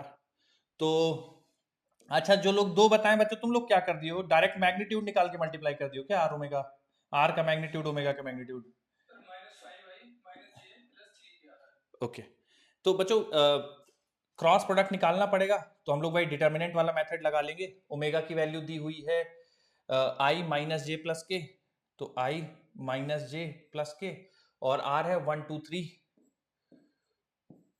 तो बच्चों जिनको भी नहीं याद है मैं बता देता हूँ, आई कंपोनेंट लिखते समय आई का कॉलम हाइड करेंगे, -1 इंटू 3 -3 माइनस 2 इंटू 1 2, फिर माइनस जे लिख देंगे, जे वाला कॉलम हाइड करेंगे 1 इंटू 3 3 -1, और फिर प्लस के, जब के का कंपोनेंट लिखें तो के वाला कॉलम हाइड करेंगे, यानी ये 1 into 2 2 minus of -1 2 minus of -1। तो देखिए बच्चों हमारे पास जो आंसर बचेगा वो -5i बचेगा, और 3 -1 तो -2j बचेगा, और 2 + 1 प्लस का 3k बचेगा। बच्चों देख लीजिए आप लोग अभी यही आ रहा है क्या? ये लीनियर वेलोसिटी होगा बच्चों, है ना, ठीक है। तो मैंने सोचा देखते हैं क्रॉस प्रोडक्ट तुम लोग को याद है कि नहीं। तो क्रॉस प्रोडक्ट कुछ इस तरह से लिया जाता है बच्चों, अच्छे से हम लोगों ने पढ़ाई करी थी जब वेक्टर्स पढ़ रहे थे। किसी को कुछ कंफ्यूजन हो तो पूछ लीजिए कि सर कैसे क्या करेंगे। ओमेगा क्रॉस आर, सर क्या हम ऐसे नहीं कर सकते क्या सर कि मैग्नीट्यूड ऑफ वेलोसिटी बराबर magnitude of omega into magnitude of R. बच्चों इसमें क्या गड़बड़ है, कोई भी आप में से बताना चाहे कि सर इसमें मतलब इस तरह से आंसर सही आएगा या गलत आएगा, गलत आएगा तो क्यों गलत आएगा, कोई भी आप में से बताना चाहे। गलत आएगा, हाँ क्यों? मैग्नीट्यूड का मल्टीप्लाई हो जाएगा, तो उसमें मतलब ठीक है। और कोई कुछ बताना चाहे, बढ़िया। हाँ हाँ साइन थीटा का भी टर्म तो आएगा सर, बहुत बढ़िया बात है। देखिए बच्चों ऐसे आप कर सकते हैं, कोई दिक्कत नहीं कि आप magnitude of omega magnitude of R कर लीजिए, लेकिन आपको साइन थीटा भी लिखना पड़ेगा। और साइन थीटा मतलब theta is angle between vector omega and vector R, तो आपको इन दोनों का डॉट लेके इन दोनों के बीच का एंगल निकालिए, उससे कॉस थीटा आएगा, कॉस थीटा से साइन थीटा निकालिए, फिर रख दीजिए। तो जब रख देंगे पूरा तो जो मैग्नीट्यूड आएगा वो इसके मैग्नीट्यूड के बराबर होगा, इसका जो मैग्नीट्यूड होगा और ये इससे बराबर होगा। तो इतनी सारी मेहनत करने के बाद आएगी, ठीक है, डायरेक्ट नहीं कर सकते बच्चों, थोड़ा सा ध्यान रखिएगा। बोलिए बेटा। सर अगर हम r क्रॉस ओमेगा कर रहे हैं तो हाँ मेरा जो आंसर है बस उसका साइन चेंज हो जा रहा है, तो हाँ क्या वो गलत हो जाएगा? बिल्कुल बिल्कुल गलत होगा। देखिए a cross b is not equal to b cross a, है ना, इसमें साइन का डिफरेंस होता है, मतलब a क्रॉस b को आप कह सकते हैं, लेकिन वो minus of b cross a के बराबर होता है, ठीक है। तो जो आपका आंसर आया वो वेलोसिटी वेक्टर के एग्जैक्टली ऑपोजिट आ जाएगा, आपका आया होगा 5i + 2j - 3k, है ना, तो बिल्कुल इस वेलोसिटी वेक्टर के ऑपोजिट आ जाएगा, ठीक है। तो वैसा नहीं कर सकते।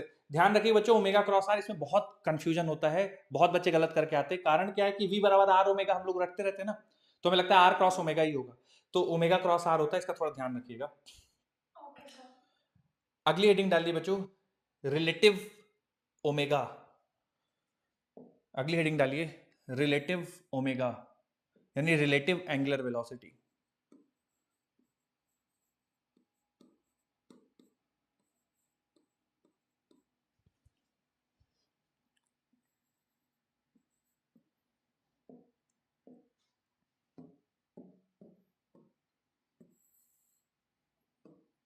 तो जो मान लीजिए जैसे दो पार्टिकल हैं, पार्टिकल ए और पार्टिकल बी, थोड़ा ध्यान से देखिएगा, समझने की कोशिश करिएगा।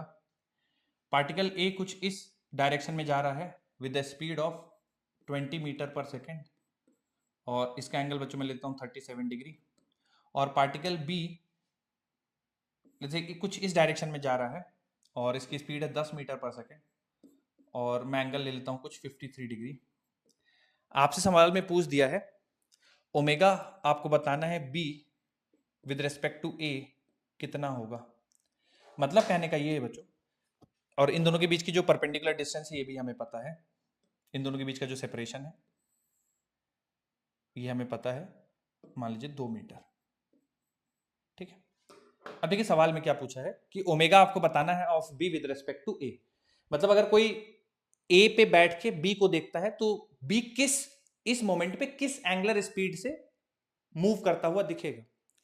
ठीक है, तो omega of B with respect to A हमें बताना है। कैसे करना है, देखिए बच्चों v बराबर होता है आर ओमेगा। ठीक है, ओमेगा हमसे पूछा गया तो ओमेगा हो जाएगा v बाय आर। बस इसमें ध्यान रखिएगा बच्चों कि जो v निकालते हैं, ठीक है, वो होना चाहिए, जैसे हमें निकालना है यहाँ पे b with respect to a, तो आपको v भी निकालनी है, v of b with respect to a, इसका perpendicular component divided by separation between them. Sir ये परपेंडिकुलर कंपोनेंट क्या होता है, मैं समझाता हूं, देखिए जरा ध्यान से।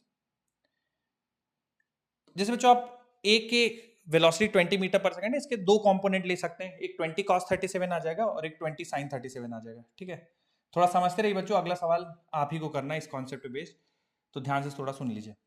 20 cos 37 का मतलब हो गया 4/5। ठीक है, तो जाएगा 5 4 यानी 16 मीटर पर सेकेंड, इसकी इस डायरेक्शन में कंपोनेंट आएगी, और इसका आप करेंगे तो इधर वाला आ जाएगा 20 sin 37। 20 sin 37 को सिंप्लीफाई करेंगे तो बच्चों 12 आ जाएगा। तो इसका वर्टिकल कंपोनेंट 12 है, हॉरिजॉन्टल कंपोनेंट 16 है। अगर आप बच्चों b का इसी तरह से आप निकालेंगे तो 10 cos 53 इधर आ जाएगा और 10 sin 53 इधर आ जाएगा। तो 10 cos 53 करिएगा तो 10 cos 53 का मतलब हो गया बच्चों 3/5, तो आ जाएगा 6, और 10 sin 53 करिएगा तो 10 इंटू 4/5 और ये आ जाएगा बच्चों 8। ठीक है, तो जो A मूव कर रहा है उसका हॉरिजॉन्टल कंपोनेंट इधर 16 है, ऊपर की तरफ 12 है। जो B मूव कर रहा है उसका इस तरफ 6 है और इस तरफ 8। अगर मैं बच्चों थोड़ा सा आप लोगों से पूछूं, जिनको भी क्लिक हो जाए वो थोड़ा सा जवाब दीजिएगा, जिनको भी समझ में आ जाए। जैसे A और B दो पार्टिकल हैं और दोनों कनेक्टेड हैं, सेपरेशन दोनों के बीच की 2 मीटर है। ठीक है, इधर जो A का है स्पीड वो 16 है, ऊपर की तरफ A का स्पीड 12 है, और B का इस डायरेक्शन में जो स्पीड है वो 6 है, और ऊपर की तरफ इसका 8। ठीक है, अच्छा थोड़ा ध्यान से देखिएगा, अगर मान लीजिए 8 और 12 ना होते, 8 और 12 ना होते, थोड़ी देर के लिए मान लीजिए 8 और 12 ना होते, तो A अगर B को देखता, 8 और 12 नहीं होते, ठीक है, ये वाले कंपोनेंट्स नहीं होते वर्टिकल वाले, A अगर B को देखता तो जो B का मोशन है वो A को जो दिखाई देता वो दिखाई देता कि B जो है वो लगातार A की तरफ बढ़ता चला जा रहा है। बोले ठीक है ना? अगर ये वर्टिकल कंपोनेंट ना होते तो A को ऐसा लगता कि B लगातार उसकी तरफ बढ़ता चला जा रहा है। तो मतलब अगर मैं A हूं और मैं B को देखूंगा तो मुझे लगेगा कि B लगातार मेरी तरफ बढ़ता चला आ रहा है, यानी मुझे B का जो है डिस्प्लेसमेंट वो लीनियर दिखेगा, मतलब वो मेरी तरफ आता हुआ दिखेगा। ठीक है, तो कुल मिलाकर मैं आपको ये बताना चाहता हूं कि जो 16 और 6 हैं means component of velocities along the line joining the particles, वो रोटेशनल मोशन नहीं दे रहे हैं, उनकी वजह से ओमेगा नहीं आ रहा है। क्योंकि अगर आप इन दोनों कंपोनेंट्स का कंट्रीब्यूशन देखिए तो केवल इतना है, उन दोनों के बीच की दूरी कम कर रहा है। जब दो पार्टिकल्स के बीच की दूरी कम होती है तो एंगुलर वेलोसिटी नहीं आती। एंगुलर वेलोसिटी कब आएगी? जैसे बी है, बी मुझे ऐसा जाता दिखे, ऊपर जाता दिखे, या बी मुझे नीचे जाता दिखे, या बी मुझे इस डायरेक्शन में जाता दिखे, या बी मुझे इस डायरेक्शन में जाता दिखे, तब एंगुलर वेलोसिटी आएगी। तो अलोंग द लाइन ज्वाइनिंग जो कंपोनेंट्स हैं वो दोनों पॉइंट्स के बीच का सेपरेशन कम करते हैं, वो एंगुलर वेलोसिटी लाने के लिए रिस्पॉन्सिबल नहीं है। एंगुलर वेलोसिटी जो आएगी उसके लिए ये कंपोनेंट या फिर ये कंपोनेंट रिस्पॉन्सिबल होंगे, यानी component perpendicular to line joining the particles are responsible for omega. तो अगर मैं आपसे पूछ, इसीलिए बच्चों मैंने यहां पे परपेंडिकुलर कंपोनेंट्स लिखा है, क्योंकि 16 और 6 का रोल इनके बीच की दूरी कम करने को है। मतलब मैं अगर ए हूं, मैं बी को देखूंगा तो मुझे बस उन दो वेलोसिटी की वजह से जो अलोंग द लाइन ज्वाइनिंग है उसकी वजह से बी मुझे ए के पास आता हुआ दिखेगा। अगर एंगुलर वेलोसिटी है तो मुझे बी ऊपर जाता दिखे तब मेरे रेस्पेक्ट में कुछ एंगुलर वेलोसिटी आएगी, या नीचे जाता दिखे, या राइट के साइड जाता दिखे, या लेफ्ट के साइड जाता दिखे। लेकिन जो along the line joining the components हैं उसकी वजह से ओमेगा नहीं आएगा, वो तो दूरी कम करने के लिए रेस्पॉन्सिबल होंगे, इसीलिए परपेंडिकुलर कंपोनेंट लिया जाता है। तो क्या बच्चों आपको ये समझ में आया कि VBA परपेंडिकुलर ही लेना होगा, अलोंग द लाइन ज्वाइनिंग नहीं ले सकते? ये बताइए समझ में आया कि नहीं पहले आपको? Yes sir. अब परपेंडिकुलर कंपोनेंट की बात करते हैं। तो जैसे हमें ओमेगा पूछा है, omega of B with respect to A, मतलब ए को बी किस ओमेगा से मूव करता हुआ दिखेगा, तो आपको लिखना पड़ेगा velocity of B with respect to A, और कौन सा? Perpendicular component. तो आप सारे जानते हो बच्चों, ध्यान से देखिएगा। तो 1/r आप एज इट इज लिख दीजिए, r परपेंडिकुलर सेपरेशन है, और VB विद रिस्पेक्ट टू ए का मतलब हो गया VB माइनस VA, ठीक है। और कौन से डायरेक्शन में? परपेंडिकुलर डायरेक्शन में, ठीक है। VB माइनस VA का मतलब क्या हो गया? VB माइनस VA का मतलब हो गया velocity of B plus minus of velocity of A, मतलब, और दोनों का परपेंडिकुलर कंपोनेंट। हॉरिजॉन्टल के बारे में तो हम भूल ही गए, हॉरिजॉन्टल की तो बात ही नहीं कर रहे। हॉरिजॉन्टल मतलब along the line joining components की तो बात ही नहीं कर रहे। परपेंडिकुलर टू लाइन जॉइनिंग में ये करना पड़ेगा, VB plus minus of VA। अच्छा, VB में मतलब माइनस ऑफ VA को जोड़ना पड़ेगा। तो देखिए बेटा, VB इधर है 8 और माइनस ऑफ VA को जोड़ना पड़ेगा, मतलब VA ऊपर है, उसको पहले माइनस बनाइए और इसमें जाके जोड़ दीजिए। तो माइनस ऑफ VA जोड़ना पड़ेगा, मतलब ये 12 आएगा। तो जो नेट आएगा बच्चों वो आ जाएगा 4 नीचे की तरफ। ये बच्चों 4 क्या है? ये है V of B with respect to A in perpendicular direction. बोलिए समझ में आया आपको? Yes sir. VB minus VA निकालने के लिए मुझे VB में माइनस ऑफ VA जोड़ना पड़ेगा। तो VB 8 है ऊपर की तरफ, माइनस ऑफ VA मतलब माइनस 12 जाके इसमें जोड़ दिया, प्लस 8 माइनस 12 माइनस 4 आ गया, ठीक है। अब मैं फॉर्मूला लगाऊंगा, तो omega of B with respect to A बराबर VB माइनस VA। तो बच्चों VB माइनस VA की वैल्यू 4 आ गई, divided by separation between them, तो सेपरेशन बिटवीन देम 2 है, तो आंसर आ जाएगा 2 रेडियन पर सेकंड। सर लेकिन माइनस आ रहा है ना, वो तो आपने नोटिस नहीं किया। माइनस आ रहा है इसका मतलब जब बी को ए देख रहा होगा तो ए का चूंकि नीचे की तरफ वेलोसिटी है तो उसकी एंगुलर वेलोसिटी इस तरह से होगी, नीचे की तरफ होगी, मतलब क्लॉकवाइज। जब ए बी को देख रहा होगा तो उसको क्लॉकवाइज डायरेक्शन में बी जाता हुआ दिखेगा, नीचे की तरफ जाता हुआ दिखेगा, ठीक है। इसलिए माइनस आ रहा है, नीचे की तरफ जाता हुआ दिखेगा, इसलिए माइनस आ रहा है। तो ये 2 रेडियन पर सेकंड आएगा। पूरे डिस्कशन में देखिए ध्यान रखने वाली बात ये है कि आपको पहले जो पार्टिकल के बारे में पूछा जा रहा है, पहले आप उन वेलोसिटीज के कंपोनेंट ले लीजिए along the line joining and perpendicular to line joining, वो खत्म हो गया। अब अलोंग द लाइन ज्वाइनिंग के बारे में आप भूल जाइए क्योंकि उनका कोई रोल नहीं है। परपेंडिकुलर टू लाइन ज्वाइनिंग के बारे में ध्यान देना है। उसमें भी बच्चों देखिए, दोनों का अगर डायरेक्शन सेम है घटा दीजिए, 12 और 8, चूंकि रिलेटिव कैलकुलेट करना है ना, रिलेटिव, ठीक है। दोनों सेम डायरेक्शन में घटा दीजिए, ऑपोजिट होंगे तो जोड़ दीजिएगा। जैसे 12 और 8 है, घटा दीजिए 4 और डिवाइड बाय सेपरेशन, ठीक है। नोट कर लीजिए, फिर इस पे एक सवाल करेंगे।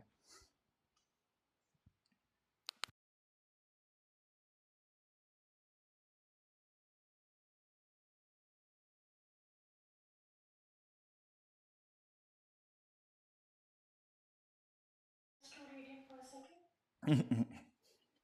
बस ये 2 रेडियन पर सेकंड क्लॉकवाइज और एंटी क्लॉकवाइज, ठीक है। मतलब ओनली मैग्नीट्यूड देखना है। हाँ, ओनली मैग्नीट्यूड देखना है। और जैसे अगर आपके पास आ जाए +2 -2 दोनों आंसर है, तो क्लॉकवाइज, अगर क्लॉकवाइज जा रहा है मतलब नीचे की तरफ आ रहा है तो माइनस, और एंटी क्लॉकवाइज जा रहा है ऊपर की तरफ जा रहा है तो प्लस। Okay sir. बोलिए।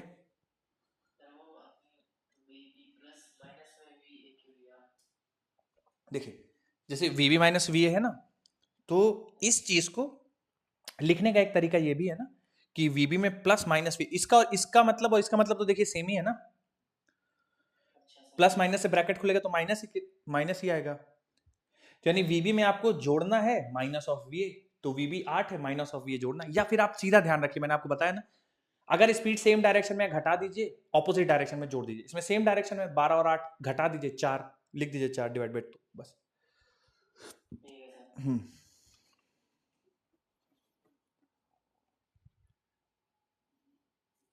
सर ये नोट कर लें। हाँ हाँ नोट कर लीजिए बिल्कुल। हो गया सर। ठीक है ठीक है, एक सवाल। अच्छा इससे करो। अगली स्लाइड मतलब हो गया नोट, अगली स्लाइड लगाऊं? हो गया सर। अभी नहीं हुआ सर, अभी नहीं हुआ सर। ठीक है ठीक है, लिखिए लिखिए लिखिए।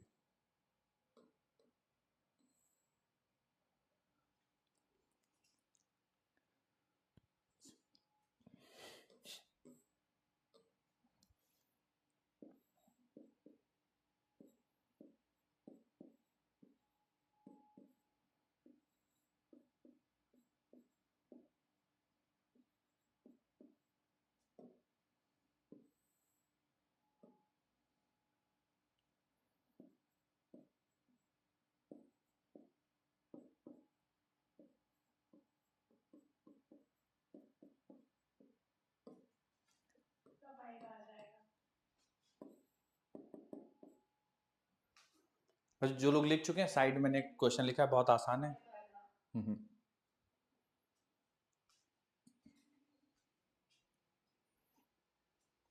सर 5 रेडियन पर सेकंड। ठीक ठीक सर 5 आ जाएगा। ठीक सर 5 आया। ठीक। चलिए अब अगली स्लाइड पे लिखता हूँ। बच्चों बदलना हो तो बताइएगा, फिर बदल दिया जाएगा। 5 रेडियन पर सेकंड। बच्चों जो लोग लिख लीजिएगा, स्लाइड में साइड में मैंने एक सवाल लिख रखा है, तो वो भी आप कर लीजिएगा, बहुत आसान है। केवल परपेंडिकुलर कंपोनेंट है, हॉरिजॉन्टल नहीं है। हो गया सर। ठीक ठीक। बदल दूं बच्चों, स्लाइड बदल दूं? Yes sir. ठीक। चलिए एक बच्चों सवाल कर लेते हैं जिनका, सर साइड में क्यों? अच्छा देखिए,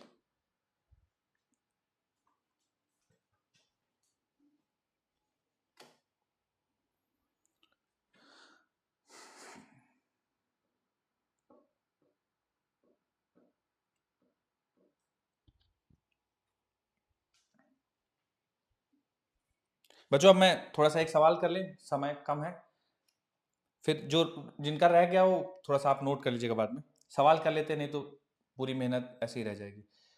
सवाल में बच्चों देखिए ऐसा है कि दो पार्टिकल हैं, एक ए है और एक बी है। ए का मूवमेंट इस डायरेक्शन में है, बी का मूवमेंट डाउनवर्ड्स है। ए का मूवमेंट जो इस डायरेक्शन में है वो है 20 मीटर पर सेकेंड और एंगल 30 डिग्री है। जो बी का मूवमेंट है वो डाउनवर्ड 10 मीटर पर सेकेंड है। दोनों के बीच की जो दूरी है 5 मीटर है। ओमेगा बताना है आपको बी का with respect to A. 4 radian पर सेकंड।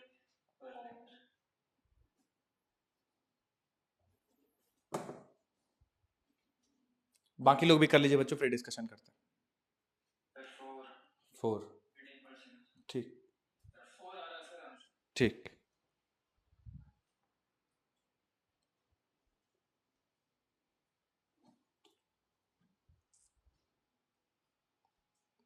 तो इसमें भी सेम करना है आपको, कंपोनेंट्स लेने। हॉरिजॉन्टल कंपोनेंट पे ध्यान मत दीजिएगा, वर्टिकल कंपोनेंट में रिलेटिव कैलकुलेट करके दोनों के बीच की दूरी से डिवाइड कर दीजिएगा बस।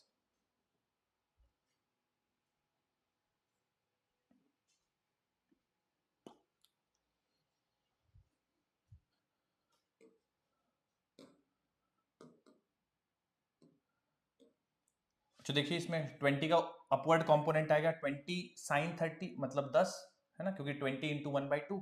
हॉरिजॉन्टल कंपोनेंट आ जाएगा 20 कॉस 30 मतलब 10√3, लेकिन 10√3 से हमारा कोई मतलब नहीं है, वर्टिकल कंपोनेंट्स पे ही ध्यान देना है। तो ओमेगा जब हम निकालते हैं तो हमें पता है कि V relative in perpendicular direction, तो 10 और 10 बच्चों चूंकि दोनों ऑपोजिट डायरेक्शन में है जुड़ जाएंगे, डिवाइडेड बाय डिस्टेंस 5, आंसर आ जाएगा 4 रेडियन पर सेकेंड। कितने बच्चों का आ गया था, एक बार हाथ उठा दीजिए। 4 रेडियन पर सेकेंड, बहुत बढ़िया। एक और बच्चों आखिरी सवाल इस कॉन्सेप्ट का।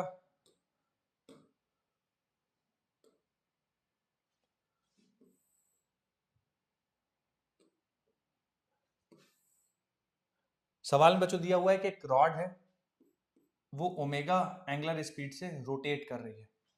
ठीक है, एक रॉड है, ओमेगा एंगुलर स्पीड से रोटेट कर रही है, शोन इन द फिगर। इस पे 2 पॉइंट लिए गए हैं बच्चों। एक पॉइंट ए है जो कि L/2 दूरी पे है, और एक पॉइंट बी है जो कि एंड पे है। पॉइंट बी जो है वो एंड पे है, L डिस्टेंस पे है। तो आपको बताना है omega of B, omega of A with respect to B, omega of A with respect to B. Okay okay, omega of B with respect to A बताना है।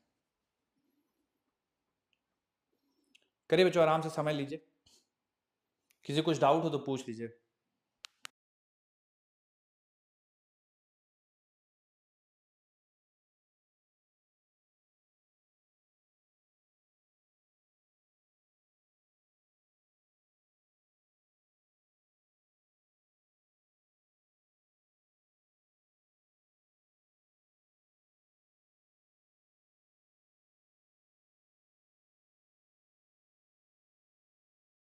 बच्चों जीरो गलत है, आप फिर से देखिए एक बार, जीरो नहीं है इसका आंसर।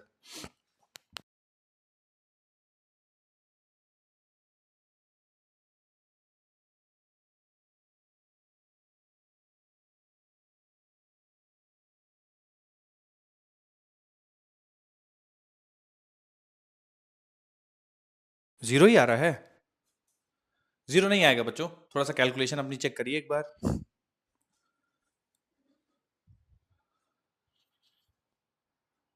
किसी और का कुछ जीरो के अलावा आ रहा है, शेयर करना चाहे तो बता सकते हैं। ओमेगा ऑफ ए चाहिए विद रिस्पेक्ट टू बी। बच्चों बहुत सिंपल है, रिलेटिव स्पीड निकाल के डिवाइड बाय सेपरेशन, कुछ नया नहीं है, जो अभी तक करते हुए आ रहे थे वही करना है बस। Sir half. दो आ रहा है,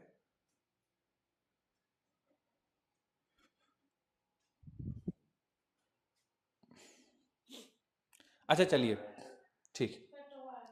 2 आ रहा है, ठीक ठीक। देखिए आइए बच्चों डिस्कशन करते हैं। जब हमें ए और बी के बीच में ओमेगा रिलेटिव निकालना होता था, तो हम उनकी रिलेटिव स्पीड को उनके बीच के सेपरेशन से डिवाइड कर देते थे। तो यहाँ भी बच्चों वही करेंगे, जैसे मुझे चाहिए omega of A with respect to B. Okay, तो रिलेटिव स्पीड निकालेंगे और 2 से डिवाइड कर देंगे, सॉरी दोनों के बीच की सेपरेशन से डिवाइड कर देंगे। तो बच्चों यहाँ ए और बी के बीच का सेपरेशन कितना है जरा बताइए आप। टोटल लेंथ L है और A L/2 पे, तो इनके बीच की दूरी कितनी हो जाएगी, L/2। तो बच्चों दोनों के बीच के सेपरेशन को क्या आप सबने L/2 रखा था यहाँ पे, ठीक। अब रिलेटिव स्पीड और निकाल लें, बस वही करना है। तो जब बच्चों ये ओमेगा से रोटेट कर रही है, तो मुझे बस इतना बता दीजिए ए के पास लीनियर स्पीड कितनी होगी। ए के पास लीनियर स्पीड कितनी होगी अगर ये ओमेगा से पूरी रॉड रोटेट कर। Very good, omega into L/2। बच्चों ये आप सबको समझ में आता है क्या, आर ओमेगा, आर L/2 है और ओमेगा लीनियर स्पीड है, तो क्या इसके पास ऊपर की तरफ ओमेगा L/2 स्पीड हो जाएगी, बोलिए ठीक है। क्योंकि सर्कुलर मोशन कर रहा होगा, ओमेगा है, आर आर ओमेगा। इसी कॉन्सेप्ट का यूज करते हुए मुझे जल्दी से बता दीजिए कि बी के पास लीनियर स्पीड ऊपर की तरफ कितनी हो जाएगी, बी के पास ओमेगा एल, बोलिए ठीक है। अब दोनों स्पीड सेम डायरेक्शन में है, तो रिलेटिव निकालते समय क्या करना चाहिए बताइए बच्चों, माइनस करना चाहिए। तो ओमेगा एल में से ओमेगा एल को घटाइएगा तो क्या ओमेगा L/2 आएगा, बोलो। तो L/2 से देखो L/2 कैंसिल हो जाएगा, तो omega of A with respect to B omega आएगा, बोलिए ठीक है। अब मेरी बात बच्चों जरा ध्यान सुनिए, ये सवाल से मुझे आपको एक कॉन्सेप्ट बताना था। कोई भी रिजिड बॉडी है, कोई भी रिजिड बॉडी है, वो जिस एंगुलर स्पीड से रोटेट कर रही है, जैसे ये रॉड है, रिजिड बॉडी है, ये ओमेगा एंगुलर स्पीड से रोटेट कर रही है, तो पॉइंट ओ के रेस्पेक्ट में आप ए को देखिए एंगुलर स्पीड ओमेगा, आप पॉइंट ओ के रेस्पेक्ट में बी की एंगुलर स्पीड निकालिए ओमेगा, पॉइंट ए के रेस्पेक्ट में बी की angular speed omega, point B के रेस्पेक्ट में ए की एंगुलर स्पीड ओमेगा। कहने का मतलब कोई रिजिड बॉडी अगर ओमेगा एंगुलर स्पीड से रोटेट कर रही है तो उसकी एंगुलर स्पीड किसी भी पॉइंट के रेस्पेक्ट में ओमेगा ही होगी। ठीक है, क्लियर हुआ है कि आप सभी को? मैं एक ये स्टेटमेंट आपको थोड़ा सा दिखाता हूं और ये आप नोट कर लीजिएगा। मैं स्टेटमेंट आपको लिखाता हूं, ठीक है? ये रहा statement. In a rigid body, angular velocity of any point with respect to any other point is constant and it is equal to angular velocity of the rigid body. तो किसी भी एक पॉइंट के रेस्पेक्ट में दूसरे point की आप angular velocity निकालिएगा किसी भी रिजिड बॉडी में, तो angular speed of rigid body के बराबर ही होगी। नोट कर लीजिए बच्चों इसको, ये क्वेश्चन नहीं है, इसको ऐसा नोट बना के आप अपने नोटबुक में लिख लीजिएगा। ट्रू फॉल्स असर्शन रीजन में आ सकता है, ठीक है? तो इसको एज अ स्टेटमेंट बना के लिख लीजिएगा, जहां पे ये सवाल किया उसी के नीचे।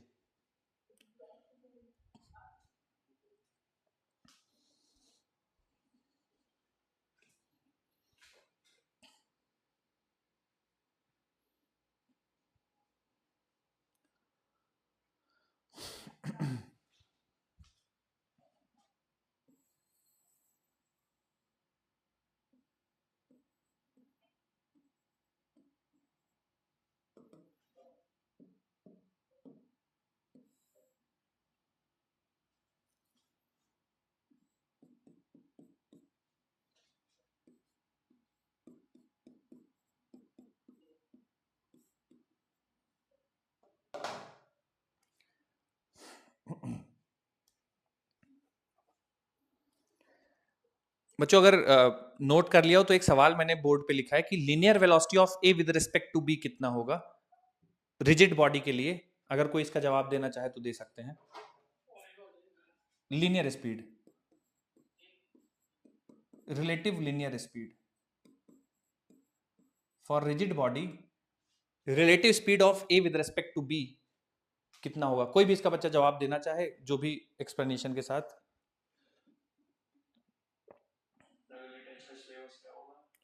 भैया अभी डिसाइड नहीं हुआ है, पर रोटेशन और सर्कुलर मतलब सेंटर ऑफ मास और रोटेशन होगा, ठीक है?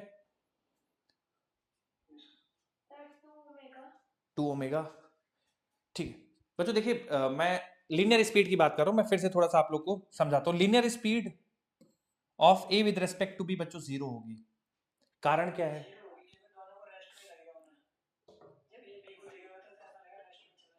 हाँ, कारण ये बच्चों को देखिए, ए और बी रिजिड बॉडी की डेफिनेशन ही यही है कि ए और बी के बीच की दूरी हमेशा फिक्स होगी। मेरी बात समझ रहे हैं बच्चों आप? तो ए बी को देखेगा तो इनके बीच की दूरी ना घट रही है ना बढ़ रही है, तो ए के रेस्पेक्ट में बी हमेशा उसको रेस्ट पे ही दिखेगा। लीनियर स्पीड कुछ नहीं होगी, एंगुलर स्पीड होगी। मतलब ए बी को देखेगा तो बी घूमता हुआ दिखेगा, बी ऐसा ऊपर जाता हुआ दिख सकता है या नीचे जाता हुआ दिख सकता है। बी ऐसे इस डायरेक्शन में नहीं दिखेगा मूव करते हुए, क्योंकि ए और बी के बीच की दूरी फिक्स है। तो linear speed of B with respect to A, ठीक है, वो बच्चों मतलब इनके बीच की चूंकि दूरी कांस्टेंट है ना, तो बी ना ए के पास आता हुआ दिखेगा ना बी दूर जाता हुआ दिखेगा। एक से देखने पर बी के पास केवल एंगुलर स्पीड होगी, मतलब बी से देखने पर बी केवल ऐसा घूमता हुआ दिखेगा, सर्कुलर मोशन करता हुआ दिखेगा, ठीक है? अब इसमें आप आर्गुमेंट कर सकते हैं सर सर्कुलर मोशन करता हुआ दिखेगा तो इसके पास इस डायरेक्शन में कुछ ना कुछ स्पीड तो होगी, बात सही है, इस डायरेक्शन में कुछ ना कुछ स्पीड होगी, लेकिन इस डायरेक्शन में कोई स्पीड नहीं होगी। मतलब along the line joining A and B कोई स्पीड नहीं होगी, क्योंकि जो बी है ना बच्चों वो ना दूर जा सकता है और ना ए के पास आ सकता है। तो मैं थोड़ा सा इसी के नीचे एक पॉइंट लिखवा देता हूं, थोड़ा सा लिख लीजिए, इसी पॉइंट के नीचे लिख लीजिए।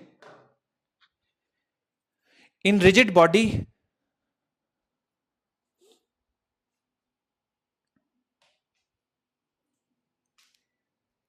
in rigid body separation between two points is fixed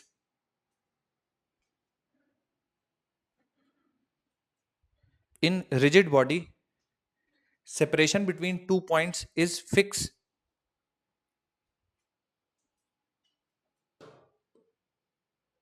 in rigid body separation between two points is fixed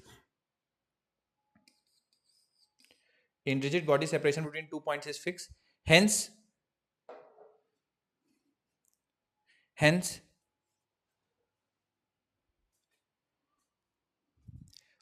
each particle will perform each particle will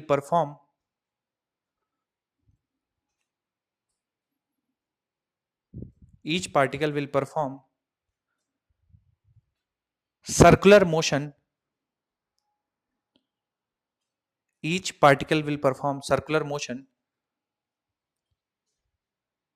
with respect to other particle. Each particle will perform circular motion with respect to other particle. मतलब इस object के किसी भी point को देखो किसी दूसरे point के रेस्पेक्ट में, तो केवल और केवल वो सर्कुलर मोशन करता हुआ दिखेगा, उसके अलावा और कोई मोशन नहीं होगा। मतलब इन दोनों के बीच की दूरी कभी भी नहीं बढ़ेगी। मतलब ये बी पार्टिकल ए की तरफ कभी नहीं आएगा, ना ए से दूर जाएगा। तो ए से बैठ के बी को देखने पे हमेशा सर्कुलर मोशन करता हुआ दिखेगा। चलिए बच्चों, आज के लिए इतना ही रखते हैं, अगली क्लास में मिलेंगे। तो हाँ हाँ हाँ हाँ, ओमेगा निगेटिव आ रहा है लास्ट क्वेश्चन में। Omega of A with respect to B, ये वाली इसकी बात कर रहे हैं आप? अच्छा, omega of A with respect to B, B से देखने पर, हाँ बिल्कुल, बी से देखने पर ए नीचे जाता हुआ दिखेगा क्योंकि इसकी स्पीड ज्यादा है। तो आप इसको माइनस करके देखेंगे तो बी से देखने पर ऐसा लगेगा कि ए नीचे की तरफ जा रहा है। ठीक है, बी से देखने पर। ठीक है, कोई बात नहीं। सर एक बार omega divide by omega L बता दीजिए। आर ओमेगा बेटा, आर इनके बीच की दूरी आर है ना, यस सर। तो एल बाई टू आर है, R into omega, omega angular speed है। हर पार्टिकल का एंगुलर स्पीड सेम है, सर्कुलर मोशन कर रहे हैं हर पार्टिकल। तो ये जो ए पार्टिकल है ये एल बाई टू रेडियस में ओमेगा स्पीड से घूम रहा है, तो आर ओमेगा हो जाएगा ना, L by two into omega, R omega. ये इसकी दूरी यहां से आर एल के बराबर है, रेडियस एल के बराबर है, तो आर ओमेगा यहां पे हो जाएगी बी पॉइंट की लीनियर स्पीड। ए की linear speed omega L by two, B की लीनियर स्पीड ओमेगा एल। तो रिलेटिव जब निकालोगे तो ठीक है। Okay sir, thank you sir. चलिए आज के लिए बच्चों बस इतना ही। अगली क्लास में मिलेंगे तो मोमेंट ऑफ इनर्शिया आप लोग पढ़ के आइएगा, पहले थोड़ा सा डिस्कशन किया जाएगा। क्वेश्चन पूछ रहा हूँ। हाँ हाँ बोलिए।